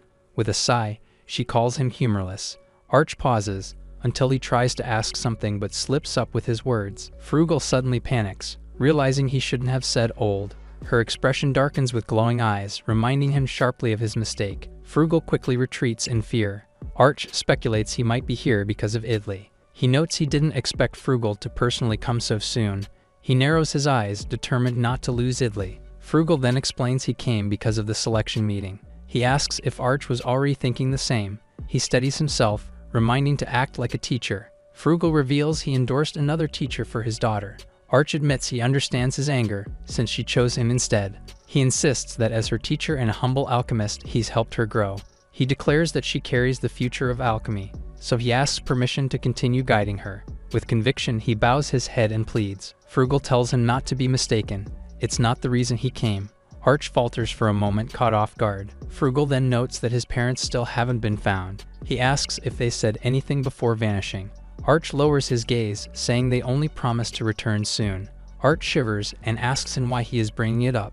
He wonders if it's connected to why the hero paid a visit. Frugal brushes it off, calling it nothing important, but his sharp eyes display as he utters his name with weight. Finally, he demands to know if Arch can use demon eyes. Frugal recalls that neither of Archie's parents could wield such power. He explains that demon eyes are passed down by lineage, though exceptions sometimes appear. Noticing Archie's black hair, Frugal comments on the unusual trait. Arch admits his resemblance comes from his grandfather on his mother's side. It's revealed that his grandfather, rare among elves, had black hair and possessed the 1,000 eyes. He explains the family records are still with his foster parents. He asks Frugal if he's curious about his grandfather. Frugal then reveals that what he's curious about is something else. He questions why Arch hid the fact he possessed demon eyes. He explains that such a gift would have secured a guaranteed future in the army. Arch struggles to answer, but Frugal demands if there was a particular reason. Arch looks down uneasily, admitting that it's not a very pleasant memory. He recalls that his achievements on the battlefield were due to 1,000 eyes, but relying on it too much caused him trouble. He explains that as a half-elf, he could never use it as well as his grandfather. He says that depending on it too much caused harm to himself and even led to comrades being killed. Since then, he worked to become strong without relying on it. Through that, he realized he lacked talent for fighting. He adds that the effort at least allowed him to become a teacher. With a faint smile, he says he wasn't hiding it, only avoiding showing it. Frugal concludes he refrains from using 1,000 eyes out of caution. Arch admits that, as a teacher, bragging about demon eyes would feel wrong. He awkwardly says he thought it would seem childish and immature. Frugal chuckles, then bursts out laughing. He calls Archie's answer interesting, but he insists he was simply born with it. Frugal compares it to a tall child bragging about height. Arch frowns, saying it would be repulsive for an adult to show off like that. Frugal laughs even harder. Arch, slightly annoyed, says it's not funny. The hero admits he once doubted Archie's origins, but now he sees he is truly Sword and Liz's child. He says that he inherited both his mother's refinement and his father's stubbornness. Frugal smiles gently, saying he feels safe in trusting his daughter to him. Suddenly, the atmosphere shifts as someone approaches. Idli rushes in and sees her father patting her teacher on the head. She cries out in surprise, until Frugal excitedly calls her beloved daughter. Frugal teases his daughter about growing taller and more beautiful. She blushes and tells him not to embarrass her in front of her teacher. He proudly declares he has every right to boast. Arch gives a small, awkward smile. Frugal then suggests the three of them talk more and head out to find a sunny spot. Arch nods and offers to show the way. Frugal remarks that the place brings back memories. Suddenly, Arch stiffens, feeling something strange. He clutches his mouth in shock. Confused, he wonders what just happened. He looks at the table, unsettled. The thought repeats in his head and he grows more alarmed. He clutches his arm as the shivering worsens, while reminding himself that Frugal was the one who humiliated the Demon Queen and calls him the most despicable man in the world. The man who treated his own children like cattle, and threw them away once he deemed them worthless. The thought builds towards something undeniable. Arch recalls his face, calling it real. Frugal's smile had been genuine. He possessed cruelty, righteousness, and integrity all at once. Arch realizes he had all these things at the same time. The thought makes him tremble, prompting him to mutter that it's disgusting, but he tries to calm himself. For now, he thinks he managed to handle it well, but sweat drips as he repeats that the man is very busy. He recalls being told the man was only passing through, but he also said he would stay nearby and return again. Arch clenches his fists, knowing he needs security and he needs strength whether to ignore him or confront him. He thinks of fighting power, information, anything useful, but he realizes he needs something more. He asks himself if there's someone he can rely on. He remembers that Frugal was the headmistress's former student. His eyes sharpen with resolve as he thinks of a way. Just then, Lick knocks on the door, calling for him. Opening the door, she looks in nervously. She's relieved to see him, but then she freezes as she notices his clothes dripping wet. Her eyes widen in shock after he suddenly grabs her. She gasps, flustered by what happened. He holds her, her face turning red. Her breathing quickens in embarrassment. She stammers, asking why he did that, until his eyes narrow as he activates his power. Lick drops to the ground, while Arch takes out information from her. He orders her to tell him everything she knows about the headmistress. He asks how old the headmistress is, while Lick blurts out that she lamented turning 300 this year. He frowns, calling it a problem. He recalls not finding such details while investigating her. He wonders what kind of witch she really is. Flustered, Lick insists that this kind of information is confidential. Arch demands her to answer. Blushing, she admits the headmistress helped defeat the previous Demon Queen. He is shocked at the revelation. It's revealed she's a remnant of the previous generation's heroes. He realizes this is more than just a minor obstacle, though not as strong as the current heroes. He reasons that the previous queen was of lower rank than his sealed Demon Queen. Arch recalls witches reaching their peak around 150 years, meaning she must have weakened by 300. He sees this as a chance he can exploit. His eyes flare, demanding more information. She cries out under the pressure of his power. She finally gives in, saying she will reveal everything. Her true name is Desire Bibliophilia. She was feared as the Great Witch and took part in the Demon Queen's defeat. Yet no one has seen her use magic since she retired. Rumors say she lost much of her power in that battle. It's said she's now around 300 years old, weaker than before. She doesn't have many friends, nor has she ever had a suitable partner. The only thing that truly interests her is something else entirely. Later, a delivery arrives at night. He steps in to take it on Lick's behalf. He asks to check the goods, revealing crates of bottles. Surprised, he notes how many there are. He learns the headmistress drinks them all herself. The delivery man warns him to be careful. She might even force him to drink with her all night. Arch thanks him and carries the load away. As he walks, he reflects that she's not just a witch but also a former hero. That means she'll resist his demon eyes. If he wants to succeed, he'll need an extra push. He pulls out a vial. It's a mind-weakening potion, a mix of drugs designed to lower mana resistance. It has no taste or smell, impossible to notice. He calls it his own work of art. Soon after, Desire approaches and recognizes him. She happily says she wanted to drink with Lick. Arch lies that Lick is feeling sick and offers himself to accompany her instead, but Desire finally lets him hang around and asks him to be her partner for the night. He smiles and accepts, agreeing to stay by her side. They enter her lavish room filled with wine bottles and the night of drinking begins. Arch admits that he never drank such fine wine before, while Desire is glad that he can hold his drink, unlike Lick who gets drunk easily. Arch asks her to call him anytime she needs someone to drink with. She teases him, asking if he's sure about this. She jokes that hanging out with an old lady might scare away his girlfriend. He asks her not to say things that could be misunderstood, but she laughs, insisting she was just joking. She leans closer, admitting he's really handsome. She wonders aloud if he's popular with the female students. He reassures her it's not like that and says she isn't an old lady. From the first time he saw her, he thought she was beautiful. Blushing, she's caught off guard by his words. He admits he tried to hide his feelings but can't anymore. He looks at her intently, asking if she understands what he means. Desire wavers under his advances, telling him he does not want her to take things seriously. He drinks while saying he is serious. His eyes glow as he casts memory lapse. He layers it with charm. She stares back, caught in his spell. Confident, he thinks he didn't even need the potion. But suddenly, her expression hardens. She grips his arm firmly. Her eyes shine with power as she turns the tables. Pulling him close, she says gotcha. She warns him not to take heroes too lightly. Arch freezes, realizing that Desire is different. His demon eyes reveal a strange sight within her. She isn't human, but not a witch either. Inside, she feels completely empty. He wonders if she's a doll. She calmly notes that he can use clairvoyance demon eyes as well. It's the first time she has seen someone switch through so many demon eyes at once. He demands to know who she really is. He grimaces, thinking he needs to escape this situation. She closes in, whispering a magic flare, and unlocks a gate. A portal forms before him. Chains of power drag him in. He struggles as the portal swallows him whole. The space shifts around him. He stumbles, confused, wondering where he has landed. Her voice greets him coldly. She appears in her true form. With a smile, she says he must be wondering where he is. She mocks him, saying he should figure it out himself. He clenches his teeth, recognizing it as a labyrinth, a forbidden spell only legendary witches can cast. It creates a subspace, trapping the target within. Unless the caster is defeated, escape is impossible. Inside the labyrinth, the witch's power multiplies, and even her age reverses. That means she holds absolute advantage here. She lounges confidently, applauding his knowledge. He admits she deceived him well, but she says she too was caught off guard and recalls him using memory lapse on her even through her doll. She explains she resisted the charm, but not without effort.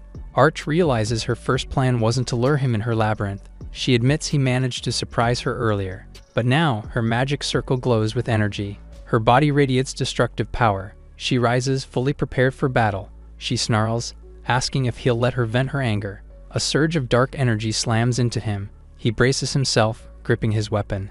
His eyes sharpen, activating Thousand Rai eyes. He scans the battlefield with precision. Desire raises her staff, summoning spheres of light. She chants the spell, Gatling Ray. The orbs gather and glow threateningly. He steels himself, saying there's no point in regret now. He must focus on breaking through.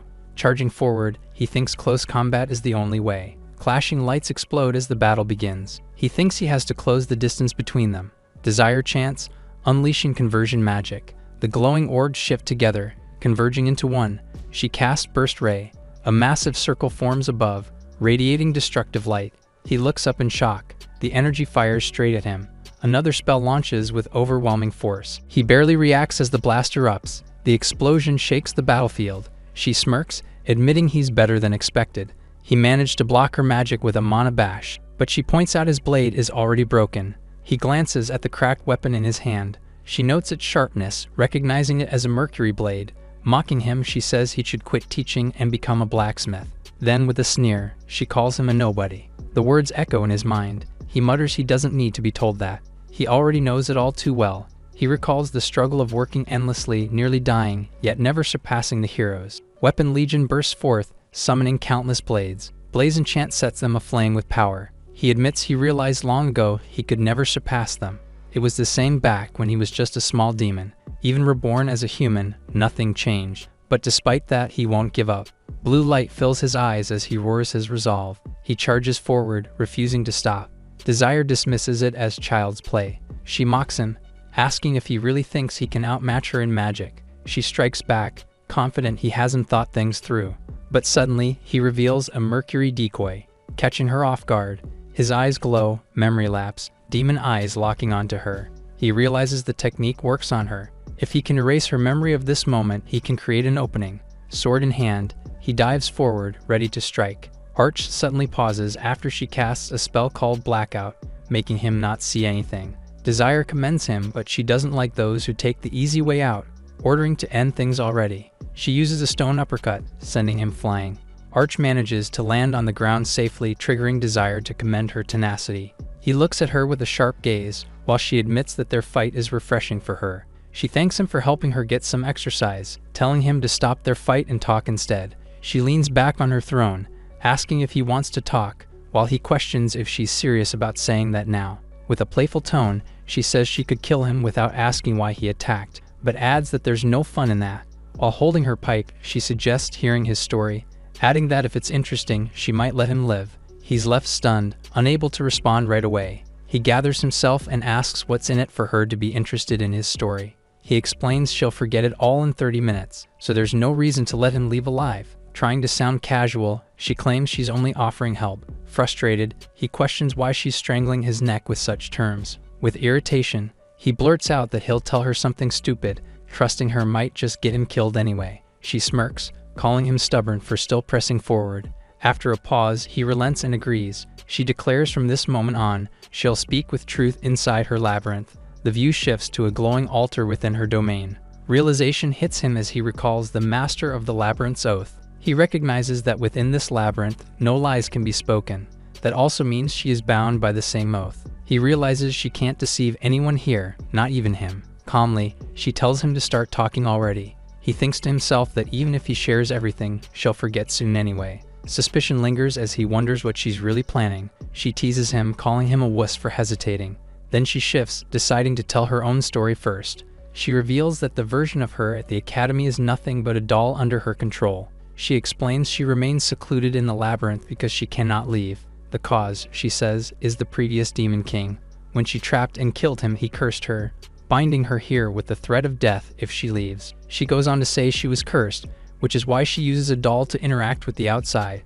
To her, it's nothing more than a boring story. He notes the oath is still active, meaning she's telling the truth. He briefly wonders if she wants his help to escape, but he dismisses the thought, knowing it wouldn't have to be him. He reflects that as a former hero, she'd already have many willing to help. She changes the subject, telling him she recognizes his talent. She remarks that not only did he go through her doll, he even managed to affect her real body. Leaning forward, she asks if he feels like chatting a bit more. He steals his resolve, realizing he has no choice but to answer.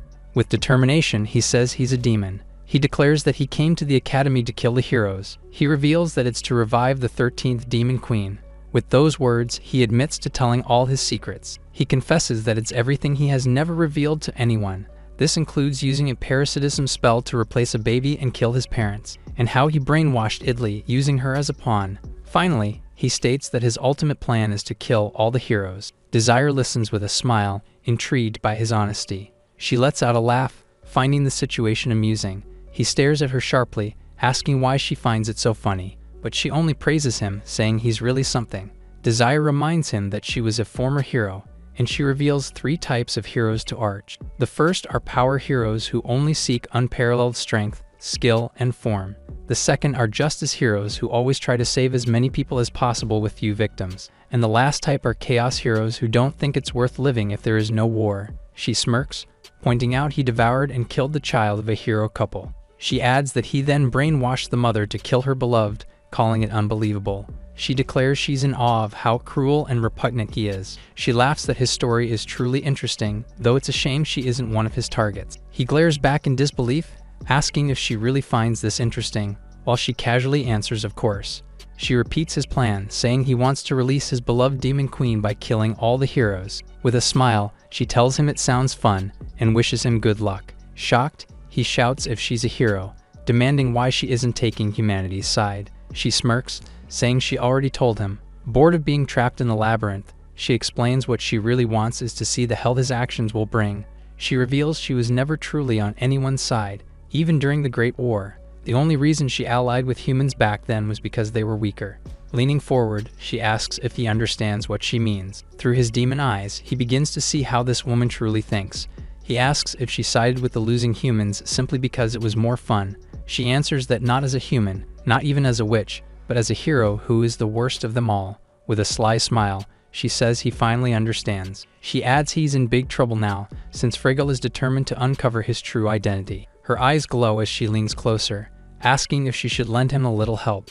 Desire touches Archie's face, while he is in shock that she is offering him help. She calmly reminds him she cannot leave this place but offers to give him advice instead. He then demands her to tell him what is Frugal's weakness. Furious, he asks how to defeat him, pressing harder for an answer. She warns him not to be so forceful, pausing as she considers. Her expression hardens as she states that Frugal has no weaknesses. He stares in shock, his eyes wide in disbelief. She adds that no matter how he fights, he will always lose head-on, and even using the daughter won't work. Arch realizes that Idley is useless right now. Frustrated, he screams that he already knows that, demanding for more. She raises her hand, beginning to speak as he waits impatiently. She admits she cannot tell his weakness, but reveals there is something else such as his hobby. Stunned, he questions how something like that could possibly help. Her glowing eyes narrow as she asks if he knows what that man was once called. He swallows hard, shaken by her words. She finally answers that it is the Demon Eye Hunter.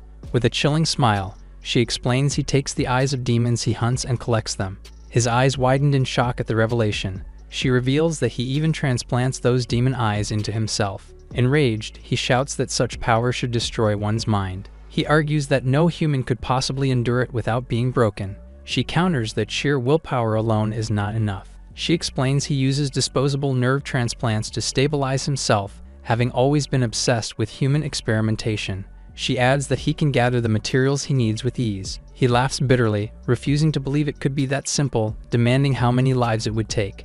But his expression twists in horror as he remembers what Idley went through as a child with her siblings. The truth clicks and he realizes that Idley's siblings were used as test subjects. She confirms it coldly, saying that's why he can wield demon eyes. He finally concludes that Frugal has no weaknesses, but his demon eyes have. His mind races, realizing there might be a way after all. But doubt clouds him, unsure how to reach that point. He clenches his fists, thinking of the dangerous path ahead. Floating before him, the glowing demon eyes manifest as a vision. She clarifies, the only demon eye he currently relies on is petrification.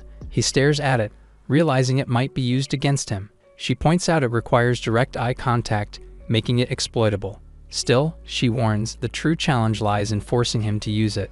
With a sly smile, she tells him to figure that out himself. Lowering his gaze, he mutters in frustration at her teasing. She admits she likes him but also finds that man interesting in his own way. He covers his face in disgust, calling it revolting and questioning what's so special about that monster. With calm eyes, she tells him he doesn't understand. She explains that everything he does is for the sake of humanity. Though self-righteous, he is also self-sacrificing. She continues, saying that as long as he keeps changing his nerves, he will eventually lose himself. Despite knowing this, he pushes forward recklessly. She explains he only allows the strongest children to remain as his heirs. As for the weaker ones, he preserves them only for their intact nerves. She adds that he wastes nothing being thorough in all things. Even if his methods are cruel, it's all to defeat the Demon King. That, she says, is his conviction as a hero. He whispers the word hero, then doubts what conviction really means. Clenching his fist, he thinks of Idley, who lost her siblings because of that man's actions. Furious, he declares that man cannot be called a hero. He yells that he refuses to accept such a thing. His voice rises, shouting that he won't accept it no matter what. She looks at him with interest, noting his defiance. Then, with a piercing gaze, she says he's the same kind of person. Her words cut deep as she accuses him of killing an innocent child to revive his queen. She reminds him he murdered his adoptive parents as well. Her voice echoes as she drives the truth further into him. Images of the past haunt him as he hears her cruel accusations. She taunts him, asking if he truly sympathizes with Idley after all he's done. She demands he admit the truth, asking if he knows what that's called. The answer falls from her lips and says it is hypocrisy. She says Frugal was the same, a hypocrite to the core. She laughs, recalling how absurdly hypocritical he was. Her expression darkens as she asks if he knows about the garden in his mansion. The vision shifts to a field of white flowers. She explains it is where the children he sacrificed lie beneath. Every day he would visit that place. He would kneel among the flowers, crying out in prayer, screaming. He begged for their lives not to be wasted. She sneers, saying his hypocrisy was disgusting. Her smile turns cruel as she claims they are a perfect fit for each other. His eyes tremble, unable to deny the words. He panics, insisting he's different from Frugal. Her eyes glow, repeating that he's the same kind. Her voice thunders that both of them are the same. She tells him if he wants to win, he must embrace cruelty. Her eye locks on him as she demands more. She reminds him he's a demon, not a human. Her words twist into a roar, telling him to stop acting otherwise. He shakes his head, denying it desperately, but her voice insists he admit it. She calls him a rotten hypocrite, saying that's all he'll ever be. Then her voice softens, saying it's time.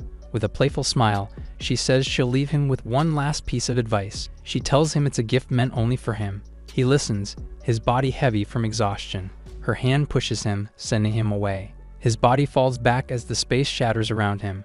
Glass fragments swirl as he plummets. His figure tumbles into the void. Her voice lingers, saying in the end, good or evil doesn't matter. What matters is how he truly feels. Her last words echo to follow your heart. He finally returns to his consciousness, while Desire's vessel sleeps deeply. Arch rushes away, struggling to stay steady. A door creaks open in the hallway. Clutching his chest, he realizes he overused his demon eyes. Covering his face, he thinks about the toll it takes on him. His mismatched eyes glow faintly as he notes he has less than an hour before losing consciousness.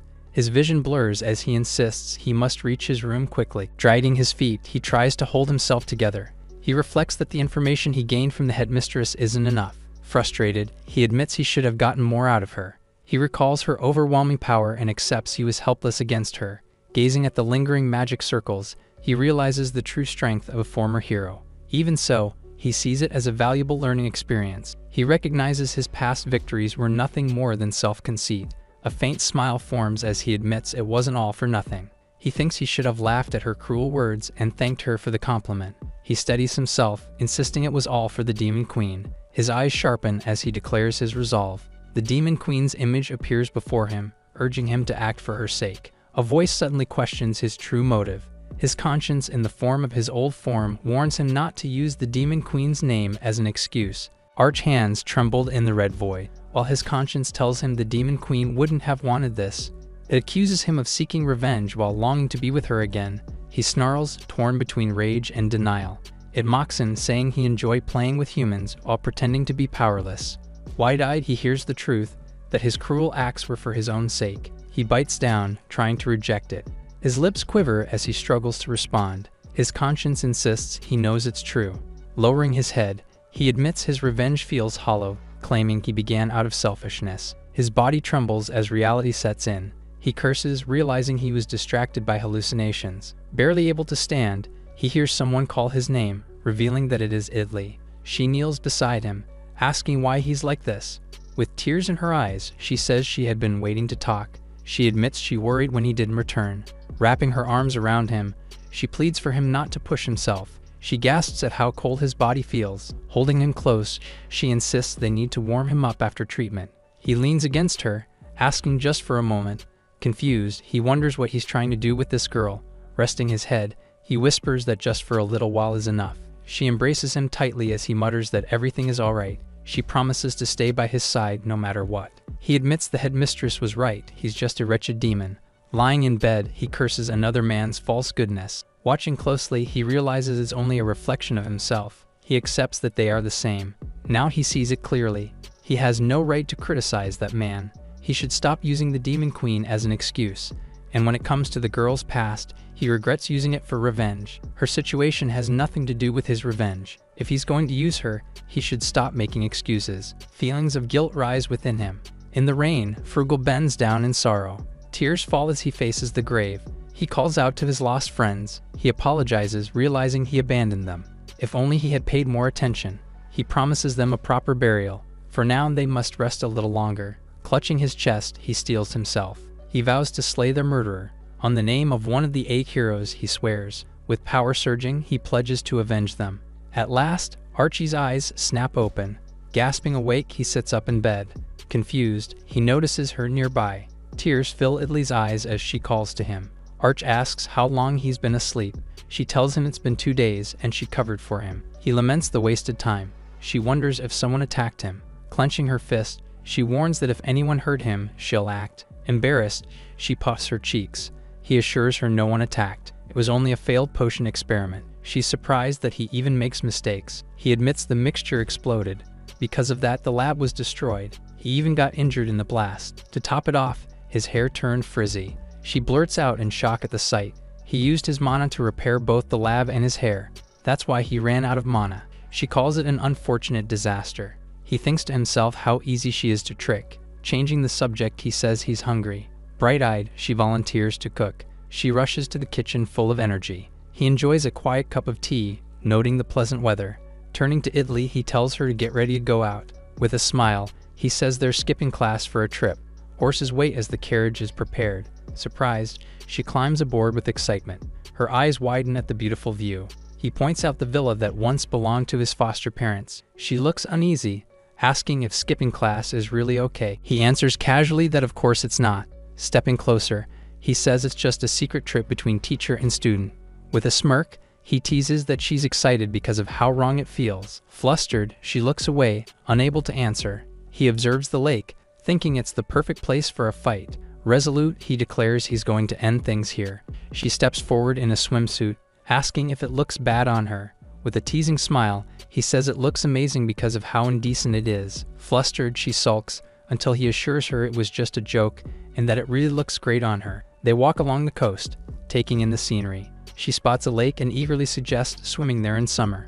He warms the water with magic. He mentions there should be swimwear at the villa. An isolated lake becomes their private spot. She shyly asks if he'll join her. He chooses to stay seated, watching quietly. Pouting, she splashes about while he reads. Annoyed, she calls out to him. Suddenly, his book is knocked away. They both fall into the water together. Underwater, he embraces her tightly. But even then, he thinks about killing the heroes. Meanwhile, a hooded figure lurks near the academy. A sinister smile spreads across his face. He draws his blade, stepping into the shadows. Inside, he searches and finds a note. It is revealed that Frugal is the hooded stranger and displays his rage as he realizes what happened. Arch waits in silence at the bottom of the grand staircase. His eyes narrow as he senses someone approaching. Inside the hall, his figure moves through the dim light. Step by step, he advances forward. Another presence descends to meet him. Frugal notes the heavy atmosphere, wondering aloud if they'll even have time to talk. Recognizing him, he addresses Arch, who replies that the letter was meant to be read. The knight growls, realizing it was left in his own room. He says it's almost as if Arch knew he'd come. Arch greets the holy knight politely, declaring he's been waiting for this moment. Frugal demands to know where Italy is, but Arch mocks him for being so attached to his only successor. The hero warns him not to speak as though he understands. He insists all the children, including Italy, are precious to him. Arch accuses him of needing ingredients from their deaths. Frugal admits it's true. Arch calls it twisted, using lives for his goals. He presses further, demanding to know why Arch killed Sword and Liz. Frugal claims he has already found their remains, which confirms that Arch was the culprit. Surprised how things unfolded, Arch keeps his focus and knows there's no point dwelling on the details now. His true aim was always this confrontation. Arch taunts him and assumes that Frugal already knew why he killed Sword and Liz. Arch recalls the Demon Queen's seal, while he holds up the crystals of his parents. He declares his goal is to revive the 13th Demon Queen. Frugal listens, but shakes his head. He says he has no interest in who Arch is. What he wants to know is why he desires her revival. The knight presses further, demanding his reason. Arch stays silent, but his eyes sharpen. Frugal asks if Arch knows the despair the queen once brought. He remembers her slaughtering those who approached her. Her black flames burned everything in an instant. He saw it with his own eyes. Flames consumed everyone he cared for. Those people, precious to him, vanished before him. There was nothing left, not even ashes. It didn't matter how hard he fought as a hero. He was helpless as his comrades disappeared. Hard work, strategy, and talent, none of it saved them. Friendship, love, bonds, all were crushed. The cruel Demon Queen destroyed it all. The knight remembers witnessing everything. He swore an oath to avenge them. Even if it meant sacrificing his sanity, he would fight. Raising his blade, he declared his resolve. His true goal was to leave behind a legacy. That legacy was to kill the Demon Queen. That was his justice. Frugal now points his blade at Arch. He demands to know if Archie's resolve is stronger. Arch stays calm, admitting his justice is true in its own way. Even if the knight's methods are twisted, he is firm. Everything he does is to destroy the Demon Queen. He admits the hero is probably right. If that's the case, then he must be the evil one. He accepts being selfish and corrupt, since his reason was always clear. He only wishes to see her again, calling that his resolve. The hero stares in silence, then breaks into a laugh. His laughter grows louder until it fills the hall. With sharp eyes, he tells Arch to die. Calling him scum, he charges with fiery power. Arch stands firm, summoning his magic. Blue energy swirls as the name of the Demon Queen echoes. The hero notices Arch inject himself, shocked at the act. He realizes the dose is lethal, but Arch remains unfazed. Smirking, he admits surprise at such a reckless method. Explosive power erupts as their battle shakes the castle. Lightning surges around the hero as he calls Arch a fool. The hero warns him for taking heroes far too lightly. A massive beam crashes down, shaking the battlefield. Frugal stands firm at the center of the destruction. Arch glares at him with determination. Frugal readies his blade, eyes locked on his opponent. Glowing orbs gather in the sky, and Frugal calls it God's judgment. He unleashes the divine attack in full force. Arch darts forward, refusing to back down. The sky is torn apart by blinding strikes. He explains that his doping not only boosts mana, but also strengthens his body. It grants him regeneration, though not against physical wounds. Instead, it heals the backlash from his thousand eyes. With this, he abandons defense to focus on attacking. Determined, he pushes to force Frugal into using his Demon Eye. He vows to fight till the very end. Frugal roars as they clash head-on. Their weapons grind with overwhelming power. Energy bursts out in every direction. Frugal acknowledges his skill with the inherited enchantment, but he strikes back harder, claiming his body isn't as strong as his father's. He raises his sword high, invoking Sword's name. Frugal declares he will teach Arch something on behalf of the fallen. His blade shines as he demonstrates true swordsmanship.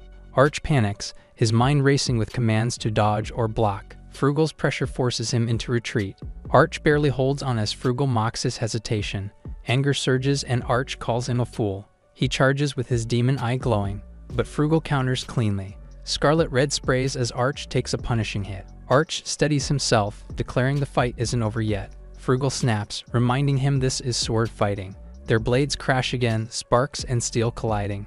Arch grits his teeth, realizing he can't break Frugal's protection spell. He curses under his breath, admitting he's powerless here. Trying to create distance, Arch looks for an opening. Frugal closes in, his sword cutting through the air. With brutal force, he slams Arch into the ground. He mocks him, saying he's just a man who makes wrong choices. Arch crashes down hard, but still conscious. Frugal looks down, seeing in him a face from the past. It reminds him of disgrace and humiliation. He recalls the Demon Queen struggling helplessly. Memories of her suffering resurface. He snarls, seeing the face of a demon broken by fear. Arch slashes Frugal and causes a critical strike. The knight makes a strategic retreat, while Arch uses the moment to drink his potion. Energy surges from him, while Frugal laughs maniacally and encourages Arch to show him more of his struggle.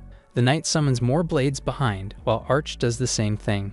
Their power clashes, while Arsuf threatens to take everything humans care for. He then erupts, shouting that he's the one who will kill him. His body trembles with rage as he screams Frugal's name. Scarlet red drips from his mouth, but his glare doesn't waver. Frugal mocks him, calling out the recoil of his doping. He doubts Arch could ever win with such methods. Arch admits he never expected it to work fully.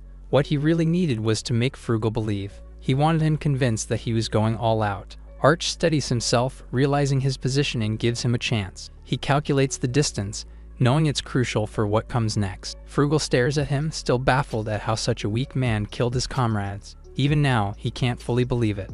But determined, Frugal declares this strike a tribute to Sword and Liz. With golden energy swirling, he swears to send Arch to hell with his greatest attack. The hero's eyes widen as a voice orders him to stop. Arch steps in with a sinister grin, holding Frugal's daughter tightly in his grasp. With a blade to her, he warns not to come any closer. Smirking, he threatens to kill her if the hero makes a move. Frugal calls out Idli's name in alarm. Blindfolded, she stirs awake, confused about where she is and why. Arch leans close, asking if she's finally awake. Recognizing his voice, she hesitates while whispering Archie's name. Frugal warns her not to move, his figure looming under the moonlight. Idli, held tightly by Arch, trembles as she calls out to him in confusion. With a sinister smile, Arch says he'll finally tell her everything. He draws his blade closer, declaring that this is his truth. Shocked, Idli realizes too late that his intent is revenge. From a distance, Frugal watches in fury as Arch laughs, saying she still believes he truly loves her. Arch grins, mocking Idli as an admirable but stupid brat. He sneers, asking Frugal how it feels to have something precious stolen. With cruel words, he reveals Idli never knew she was only a tool in his plan. His madness grows as he laughs, saying he wished Frugal could have seen her desperation. Idli trembles, her voice breaking as she asks if he's lying, clinging to hope. Arch smirks, saying he's been lying from the very start. He coldly tells Italy she was nothing more than someone he used. Even her father, he adds, only saw her as a tool to create heirs. Her eyes widen in shock as he twists the knife further, saying she must have known deep down. Tears stream down her face as the weight of his words sinks in. Arch grabs Italy, telling her she's no different from her siblings who were brainwashed, used up, and abandoned. He cruelly adds that to him, she's nothing more than another pawn. Her face trembles as the weight of his words sinks in. Frugal steps forward, demanding to know what Arch wants. With sharp eyes, Arch answers coldly that he has only one demand. Arch presses Italy close, demanding Frugal pull the crystal from his heart and die. Frugal clenches his teeth, realizing Arch already believes there's only one way to save Italy. The knight knows it, he must use the demon eye. Arch smirks, his plan becoming clear. Every move until now was to push Frugal into using that forbidden power. Arch steadies Italy in his grip, thinking his opening moves are complete. Frugal narrows his gaze, just one step away from the range of the demon eye. If he moves forward, he knows Arch will unleash its petrifying curse. But Arch grins, confident that the moment it's used, his trap will spring. Eyes glowing with madness, he taunts Frugal to come. Under the moonlit sky, Frugal readies himself, declaring it's time for their true battle. Frugal raises his blade, refusing Archie's demand outright.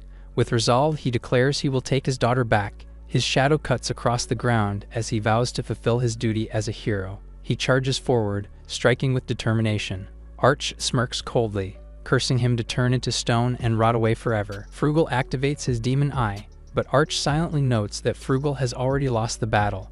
A massive magic circle appears under the hero, entrapping him in a massive crystallized mirror. Frugal shouts at Arch and questions how he knew he possessed a demon eye. Arch grins and notes that weakness of a demon eye is a mirror, deflecting its effect back to its user.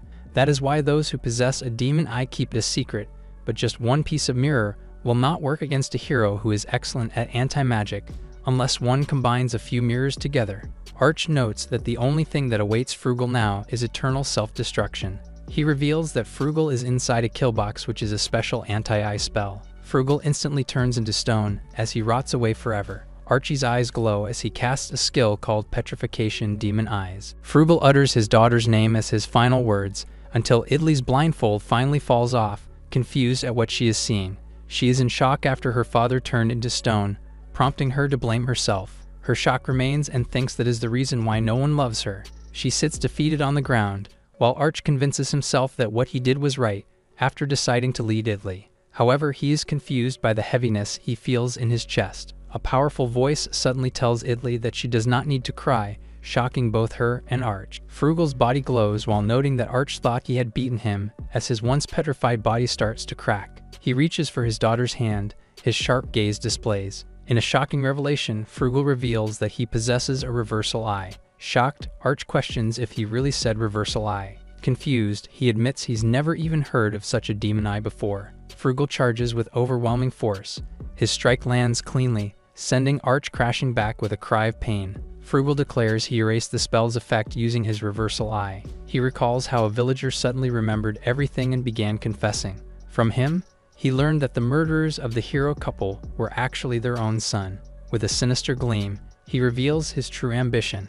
His goal is to pass down the reversal eye to his own child. Frugal explains that demon eyes are passed down through lineage, believing a child with the reversal eye would one day be born from him. For that goal, he used any means necessary, even causing countless children to suffer. He declares this only proves how vital the reversal eye truly is. Its power can resist even the demon eyes of the 13th Demon Queen. The knight recalls the overwhelming power of the Demon Queen's eyes, capable of burning everything to ashes. He declares that the reversal eye alone holds the strength to oppose such eyes. Frugal laments that if his right eye hadn't been destroyed by demons during his childhood, the war would have ended long ago. Haunted by this loss, he admits things might have been resolved in the previous Great War.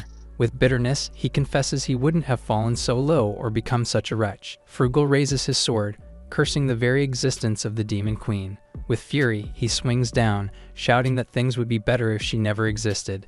His strike crashes forward, tearing through the ground with blinding force. The blast hurtles straight toward Arch until Italy suddenly appears between them, stopping her father. Italy trembles, realizing if this continues, Arch will die. Torn, she calls out to her father, struggling with what she feels. Even now, despite everything, she can't deny he's still her father. With a gentle smile, He tells her she's a kind child and expresses relief that she's safe. Placing his hand on her face, he calls her special, meant to pass on the reversal eye. Idli hesitates, while her father insists he must check her mana's condition. With a commanding tone, he orders her to show her pupils. Purple butterflies swirl as her blue eyes shift under his gaze. Suddenly, her pupils transform into a glowing crimson, startling him. Caught off guard, he mutters in shock. Idli stares at her reflection in shock, realizing her eyes have turned scarlet. Her father mutters obsessively, repeating scarlet as madness overtakes him. He snarls in frustration, screaming that it's the wrong attribute. With rage, he condemns Idli, saying she was supposed to be the one to bear his child. Then he freezes, stunned as he recognizes the Mon attribute and the cursed color in her eyes. Frugal recoils in terror, screaming that her eyes carry the color of demons. A violent clash of power erupts, sparks scattering across the battlefield. Idli's eyes shift back to normal, leaving her trembling in confusion. Frugal charges forward, but Arch intercepts him with a fierce block. Shocked, Idli cries out to her teacher as the clash intensifies. Arch unleashes a furious strike, his power crashing down with blinding force. Reeling, he realizes Scarlet is an attribute that only demons can manifest. He stumbles, denying it over and over, insisting there's no way it could be true. In horror, he wonders if it happened because Idli had been violated, because his enemy's blood and seed might be inside her. Raging, he accuses her, declaring this is all her fault. Idli is told to run, but she hesitates and refuses to leave. The battle rages as Frugal's blade slashes Arch while protecting Idli. Arch silently questions himself why he is not the one running away and hates the idea of losing Idli. Reflecting on his past, he admits he's always been lost, recalling using others, taking lives, and mocking them all for his own ambition. But then he realizes that it started even before all of that something else was there. A lonely emptiness had always existed deep within his heart. He recalls that even the Demon Queen, surrounded by countless enemies, couldn't stop herself from wishing for something more. What she longed for was a family. In that moment, when he used others for his own gain, he knew deep down it was a betrayal. Deep in his heart, he realized it went against the affection the Demon Queen had shown him, and that betrayal stood in stark contrast to the love she had once given. Though he admits it's too late for regrets now, his mind lingers on what could have been. He wonders what if he had walked a different path, accepted his mother's warmth, and approached his father, not with hatred, but as his child. He wonders, what if things had been different? But as reality strikes, Idli cries out in shock as she sees Archie's critical condition. Idli is seized by the throat by her father. Confused and hurt, she demands to know why he's doing this. Coldly, he declares her Mon impure, a forbidden attribute for humans. He explains that at the very least, she had value until it was time to give birth to his heir. He admits he once wanted her to live a normal life, but calls that his failure. Holding her tightly, he asks for forgiveness, saying it's all his fault. Then with a cold resolve, he claims it's fine, because no matter how many times he fails, he will try again. His eye widens in madness while consumed by obsession. Finally, he declares he'll simply create another child like her again. His madness displays in his eyes, while Idli cries out in pain as she's tightly restrained. She struggles in her father's grip. Meanwhile, Arch watches helplessly from the shadows, asking himself if he's going to lose her too. His eyes narrow as he questions if he'll die without achieving any of his goals. Arch admits he can't bear this anymore, weighed down by despair. He confesses he doesn't want to relive that painful experience again. He repeats that he doesn't want to watch helplessly as someone dear to him is lost once more.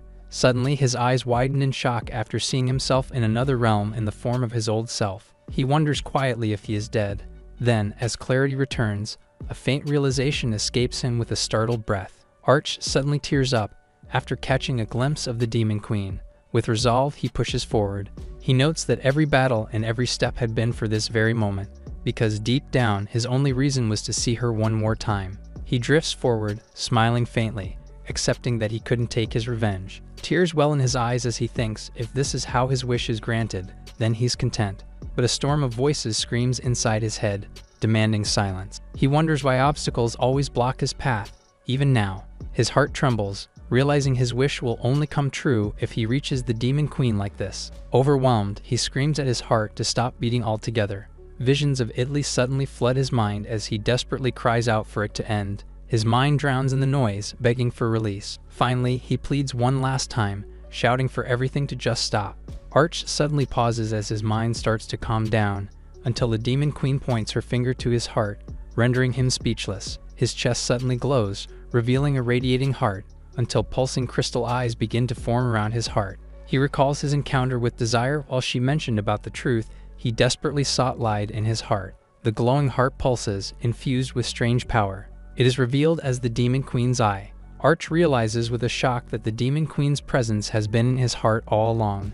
The Demon Queen gently touches his face. With a warm smile, she tells him not to burden himself, urging him to follow what his heart truly wants. Hesitant, he starts to voice his feelings. As she touches his face gently, he struggles to say the words, but he gathers the courage to speak out. With a surge of energy, Arch shouts his resolve to save Idli. Stepping forward on the water, he vows to return for the Demon Queen, prompting her to smile gently with pride. Arch finally returns with a set of Demon Queen's eyes with him.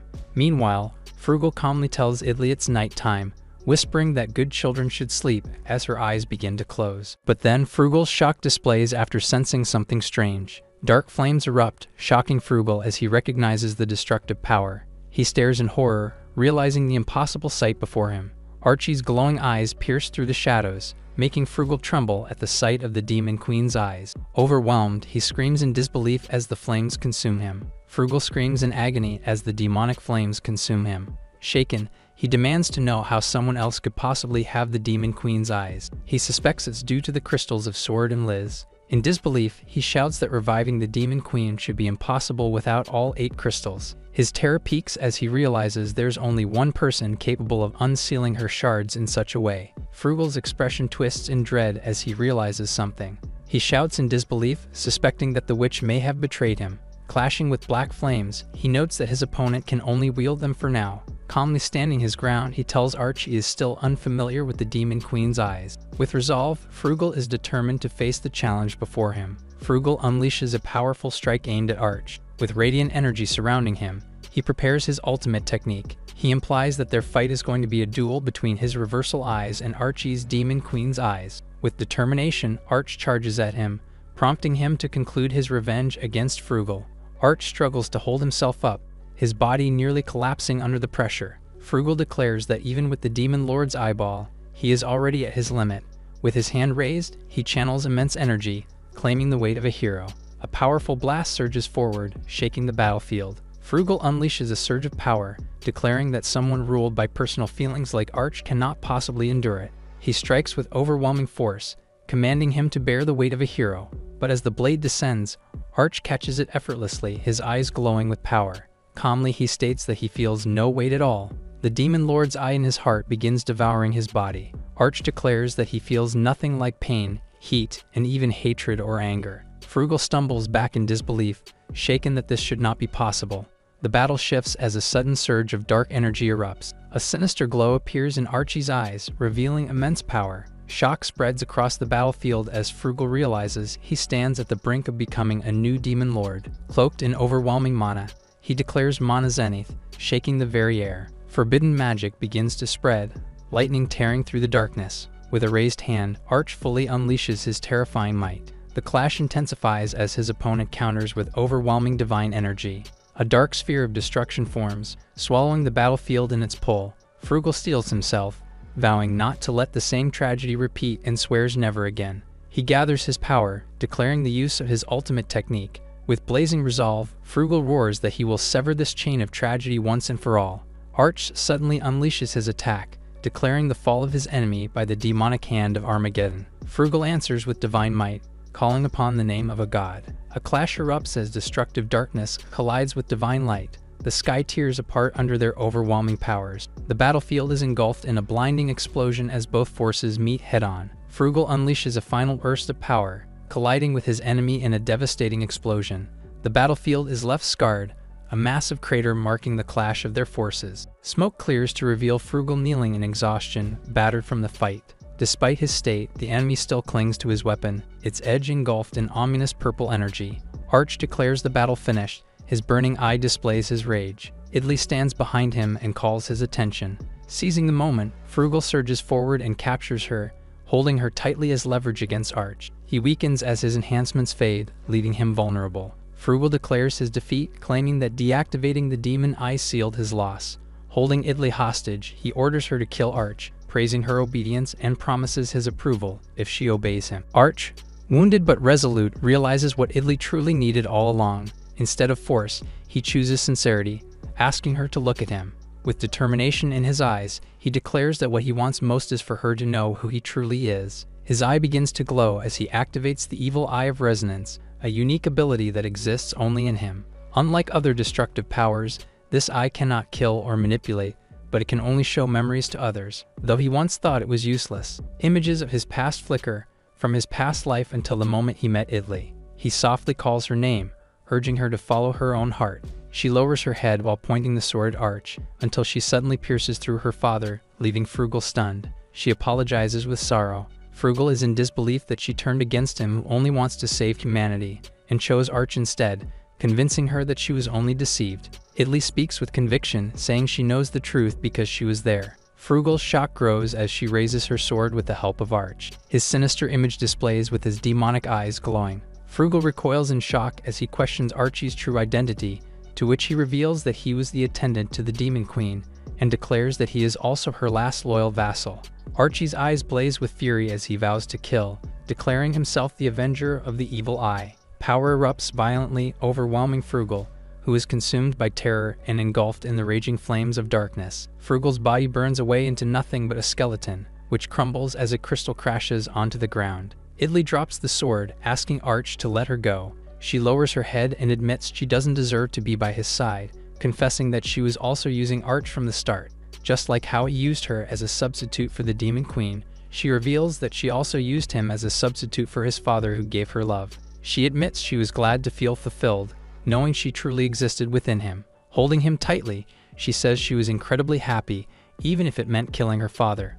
With tears and a flushed face, she cries out that she wants him, as they embrace under the night sky. She looks at him with teary eyes, hearing his words that she has done nothing wrong. He admits he was the one mistaken and embraces her, saying he will no longer use his evil eye on her, but instead accept her as she is. She softly replies that he too can use her, and with a tender gaze, he asks her to stay by his side. They share a tender moment under the fading light, holding each other close as if sealing their bond. He gazes at her with warmth, drawing nearer as if nothing else matters. Meanwhile, at the confinement tower prison, someone opens their eyes in shock as heavy chains begin to shatter and break apart. Chains restrain a prisoner deep within the confinement tower. The restraints begin to rattle violently before shattering apart, releasing the figure in a surge of dark energy. Emerging from the debris, the captive reveals a sinister grin who is one of the 8 heroes, Enigma, the devourer of the demon tribe.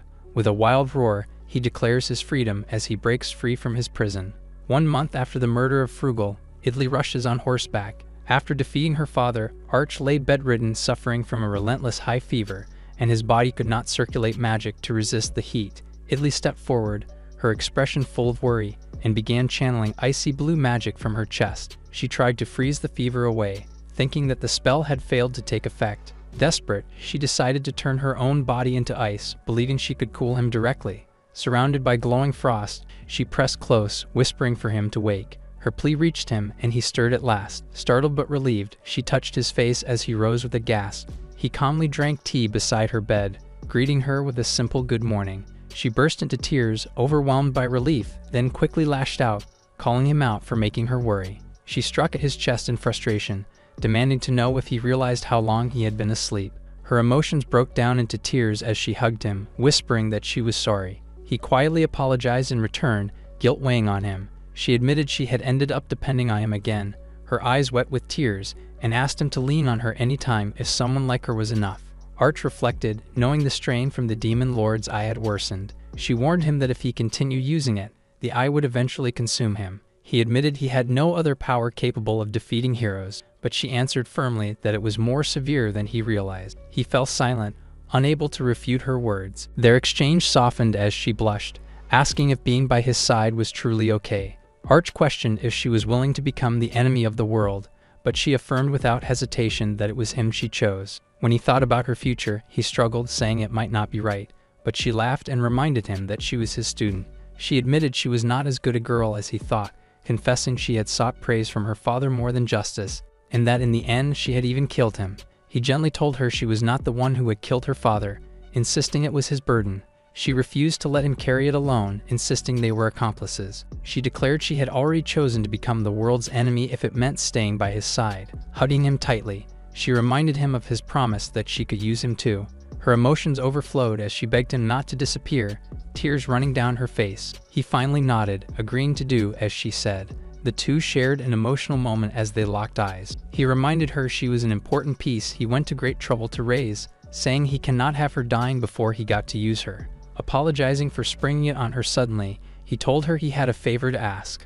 Once winter break started, he instructed her to go to her family home and look for information about the 8 heroes. Since his presence would arouse suspicion, he said he cannot go with her and asks if she can handle it. She promises to return soon, asking him to wait for her. Meanwhile, he continues his own search, but finds no useful information at the academy. Frugal's disappearance has not yet caused a public stir.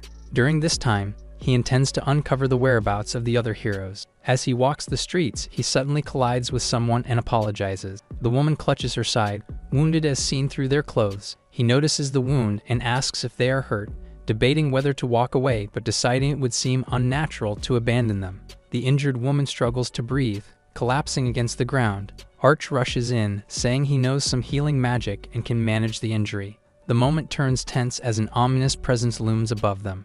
Enigma glares down from the rooftops, triggering Arch to cower in fear. Enigma commands Arch to move, declaring he has no business with commoners. Arch trembles, recognizing the overwhelming power before him.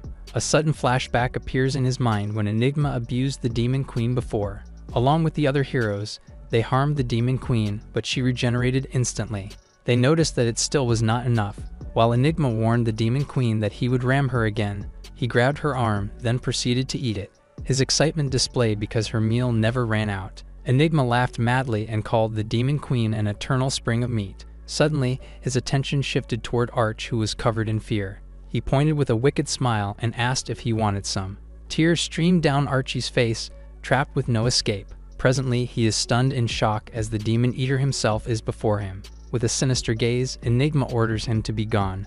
Facing one of the 8 heroes, Arch curses his misfortune, realizing his wounds from the last fight haven't fully healed. He considers retreating but clenches his resolve, refusing to back down now.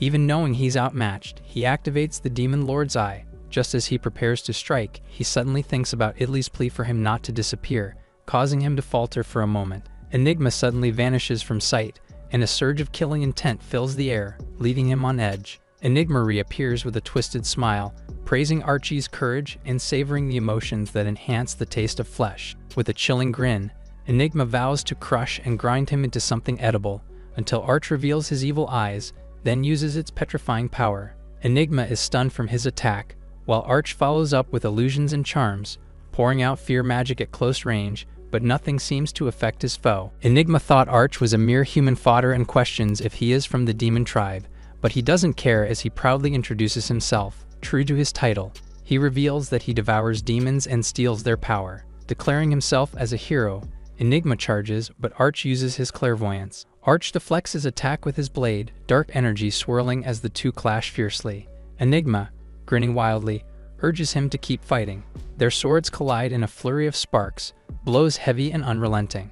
Though struggling, he finds new determination, thinking he can still do this despite the overwhelming power before him. Power surges within Arch, his heartbeat resonating with strange strength, perhaps linked to the anti-demon Duke. He delivers a power strike against Enigma, but the hero steadies himself as he refuses to collapse. Enigma licks his lips, declaring this fight promising, his first meal in 14 years. Raising his weapon, he demands entertainment, while Arch prepares magic. Realizing close combat won't be enough, he suddenly picks up the wounded woman after an explosion as a distraction.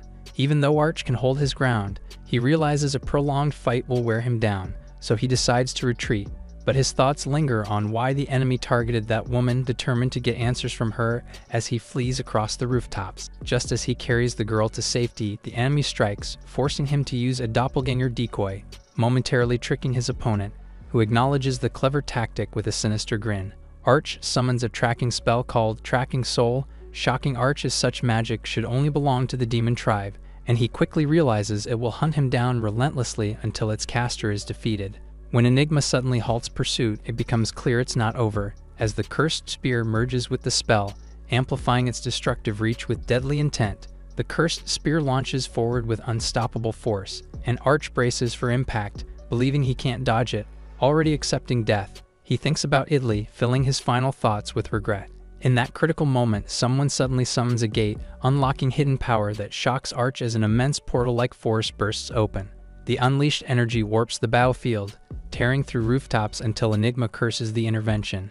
Realizing they escaped into a pseudo-labyrinth, Enigma notes the tracking spell has been thrown off, and decides to satisfy his hunger by preying on demon tribe members to restore his weakened body. It is revealed that her target's name was Psyche, who is a witch and promises to kill her someday. The glass shatters open as he breaks through, falling into another space. Breathing heavily, Arch wonders if he managed to escape. But as his gaze shifts, he realizes the place he stumbled into is a pseudo-labyrinth. Though small and unstable, the labyrinth proves that only a high-ranking witch could wield such control. Arch decides he must extract more information from Psyche beside him. She looks at him with determination, and when he acknowledges her aid, she insists they saved each other, carrying her through the night. He says they'll discuss details after ensuring safety, offering only basic first aid. She weakly insists on heading to the academy, but he reassures her not to worry, agreeing that it suits him as well. Soon after, she opens her eyes in a bed, startled awake. She jolts upright in confusion, clutching the sheets as he calmly tells her to settle down. Entering the room, he warns her not to move recklessly or her wound will worsen. Blushing, she looks around and wonders where she is. He answers from outside, saying he brought her to the Royal Hero Academy. Standing proudly, he introduces himself as a teacher there. She tries to introduce herself, but before she can, a voice in her head declares her name. Her eyes widen in shock, as Arch reveals that she is both the headmaster's adopted child and disciple, an information he learned from Lick. A sharp gaze observes her, noting it makes sense she could control a pseudo-labyrinth. Struggling to process, she gasps out in pain. Though grateful for his help, she insists she's not in the mood to chat. He refuses, demanding she explain everything, pressing her because she was targeted by heroes. Leaning closer, he reminds her to choose her words carefully. Nervously, she hesitates before deciding to reveal her secret. She explains that she was imprisoned in the confinement tower to monitor Enigma. Arch is shocked, questioning why the 8 heroes would imprison someone like him. Though recognized as a hero, the truth is that Enigma devoured countless humans in the war, branded a great sinner hidden behind lies. Not demons, but humans, Arch mutters in disbelief. Psyche admits she doesn't know every detail, only that the 8 heroes concealed the truth. They chose her to monitor Enigma because she was the headmaster's disciple. Quietly, he wonders why Enigma escaped. She lowers her gaze, admitting her labyrinth is still incomplete, and in that state she could never defeat him. The truth is revealed that Enigma was once a dark knight serving under Frugal long ago. Against such power, she knows a witch like her is no match, and only Frugal's strength made confinement possible. She explains it was because Frugal had restrained him with magic, but that restraint was broken just last month. If the seal is gone, then Frugal may already be dead. Confirming it, she says he's likely no longer alive, while Arch pretends to be shocked, but he silently notes that such news remained hidden until now. Now, Enigma's release marks the breaking of that restraint. The seal had acted as both confinement and proof of Frugal's life, but its destruction signals his death. Grinding his teeth, he realizes the 8 heroes may already know. Before they regroup, he must move quickly, while thinking how Psyche before him might be used to his advantage. As a teacher of the academy, Arch knows the duty to report such matters, but the situation is complicated. Before he can continue, she winces in pain from her wound, and he rushes to steady her, telling her not to move. Suddenly, Idli arrives and bursts into the room. She runs in, eyes wide with relief, shouting that she's back. Looking up at him, she clutches her chest with determination. He holds Psyche protectively, leaving Idli flustered and spiraling with confusion. Entering the room fully, she pouts as he calmly remarks on her quick return. Shocked at the scene, she explodes, demanding to know what's going on. Flustered, she shouts and begs for an explanation. Arch simply replies that he told her about Psyche already. Blushing with frustration, she demands to know why he was hugging Psyche in such a situation. He brushes her anger aside, saying it's too trivial to explain, but she insists it's not trivial at all. Her emotions spill over, claiming that while it may mean little to him, it means much more to her. Forcing the moment into awkward tension, he suddenly presses himself forward, ignoring her protest. At the academy, Psyche questions his offer to let her stay. He explains it's to protect her from Enigma. She's confused, wondering why he'd go that far. He insists it's his obligation, owing a debt to the headmaster. Hearing this shocks her, as she questions what he's gained in return. He brushes it off, amused by her reaction. Calmly, he admits he hasn't reported anything about Enigma to the academy yet. His eyes sharpen, asking if she intends to keep letting the enemy slip away. She protests, insisting it's not that simple. Arch presses her, pointing out her contradictions. She freezes, realizing he's struck a nerve. His words grow sharper, challenging her pride. Cornered, she demands to know his point. At last, he speaks plainly and asks her to join him in defeating Enigma. He frames the deal as beneficial to both, reminding her of the headmaster's favor. If she vouches for him, it will help his standing as well. Extending his hand, he calls it a fair proposal, but instead of agreeing, she bursts into laughter, pointing at him with amusement. She wipes tears from her eyes, saying it's too funny to even consider. Coldly, she explains that someone like him wouldn't make a difference against Enigma. His expression hardens as she insists there's no gain for her in helping. Narrowing his eyes, he accuses her of dragging innocence into her pride. Gripping his weapon, he declares he'll prove his strength directly. She raises an eyebrow at his challenge, teasing him about fighting her. He points his weapon at her and formally asks her for a duel, but she simply smiles at him in response.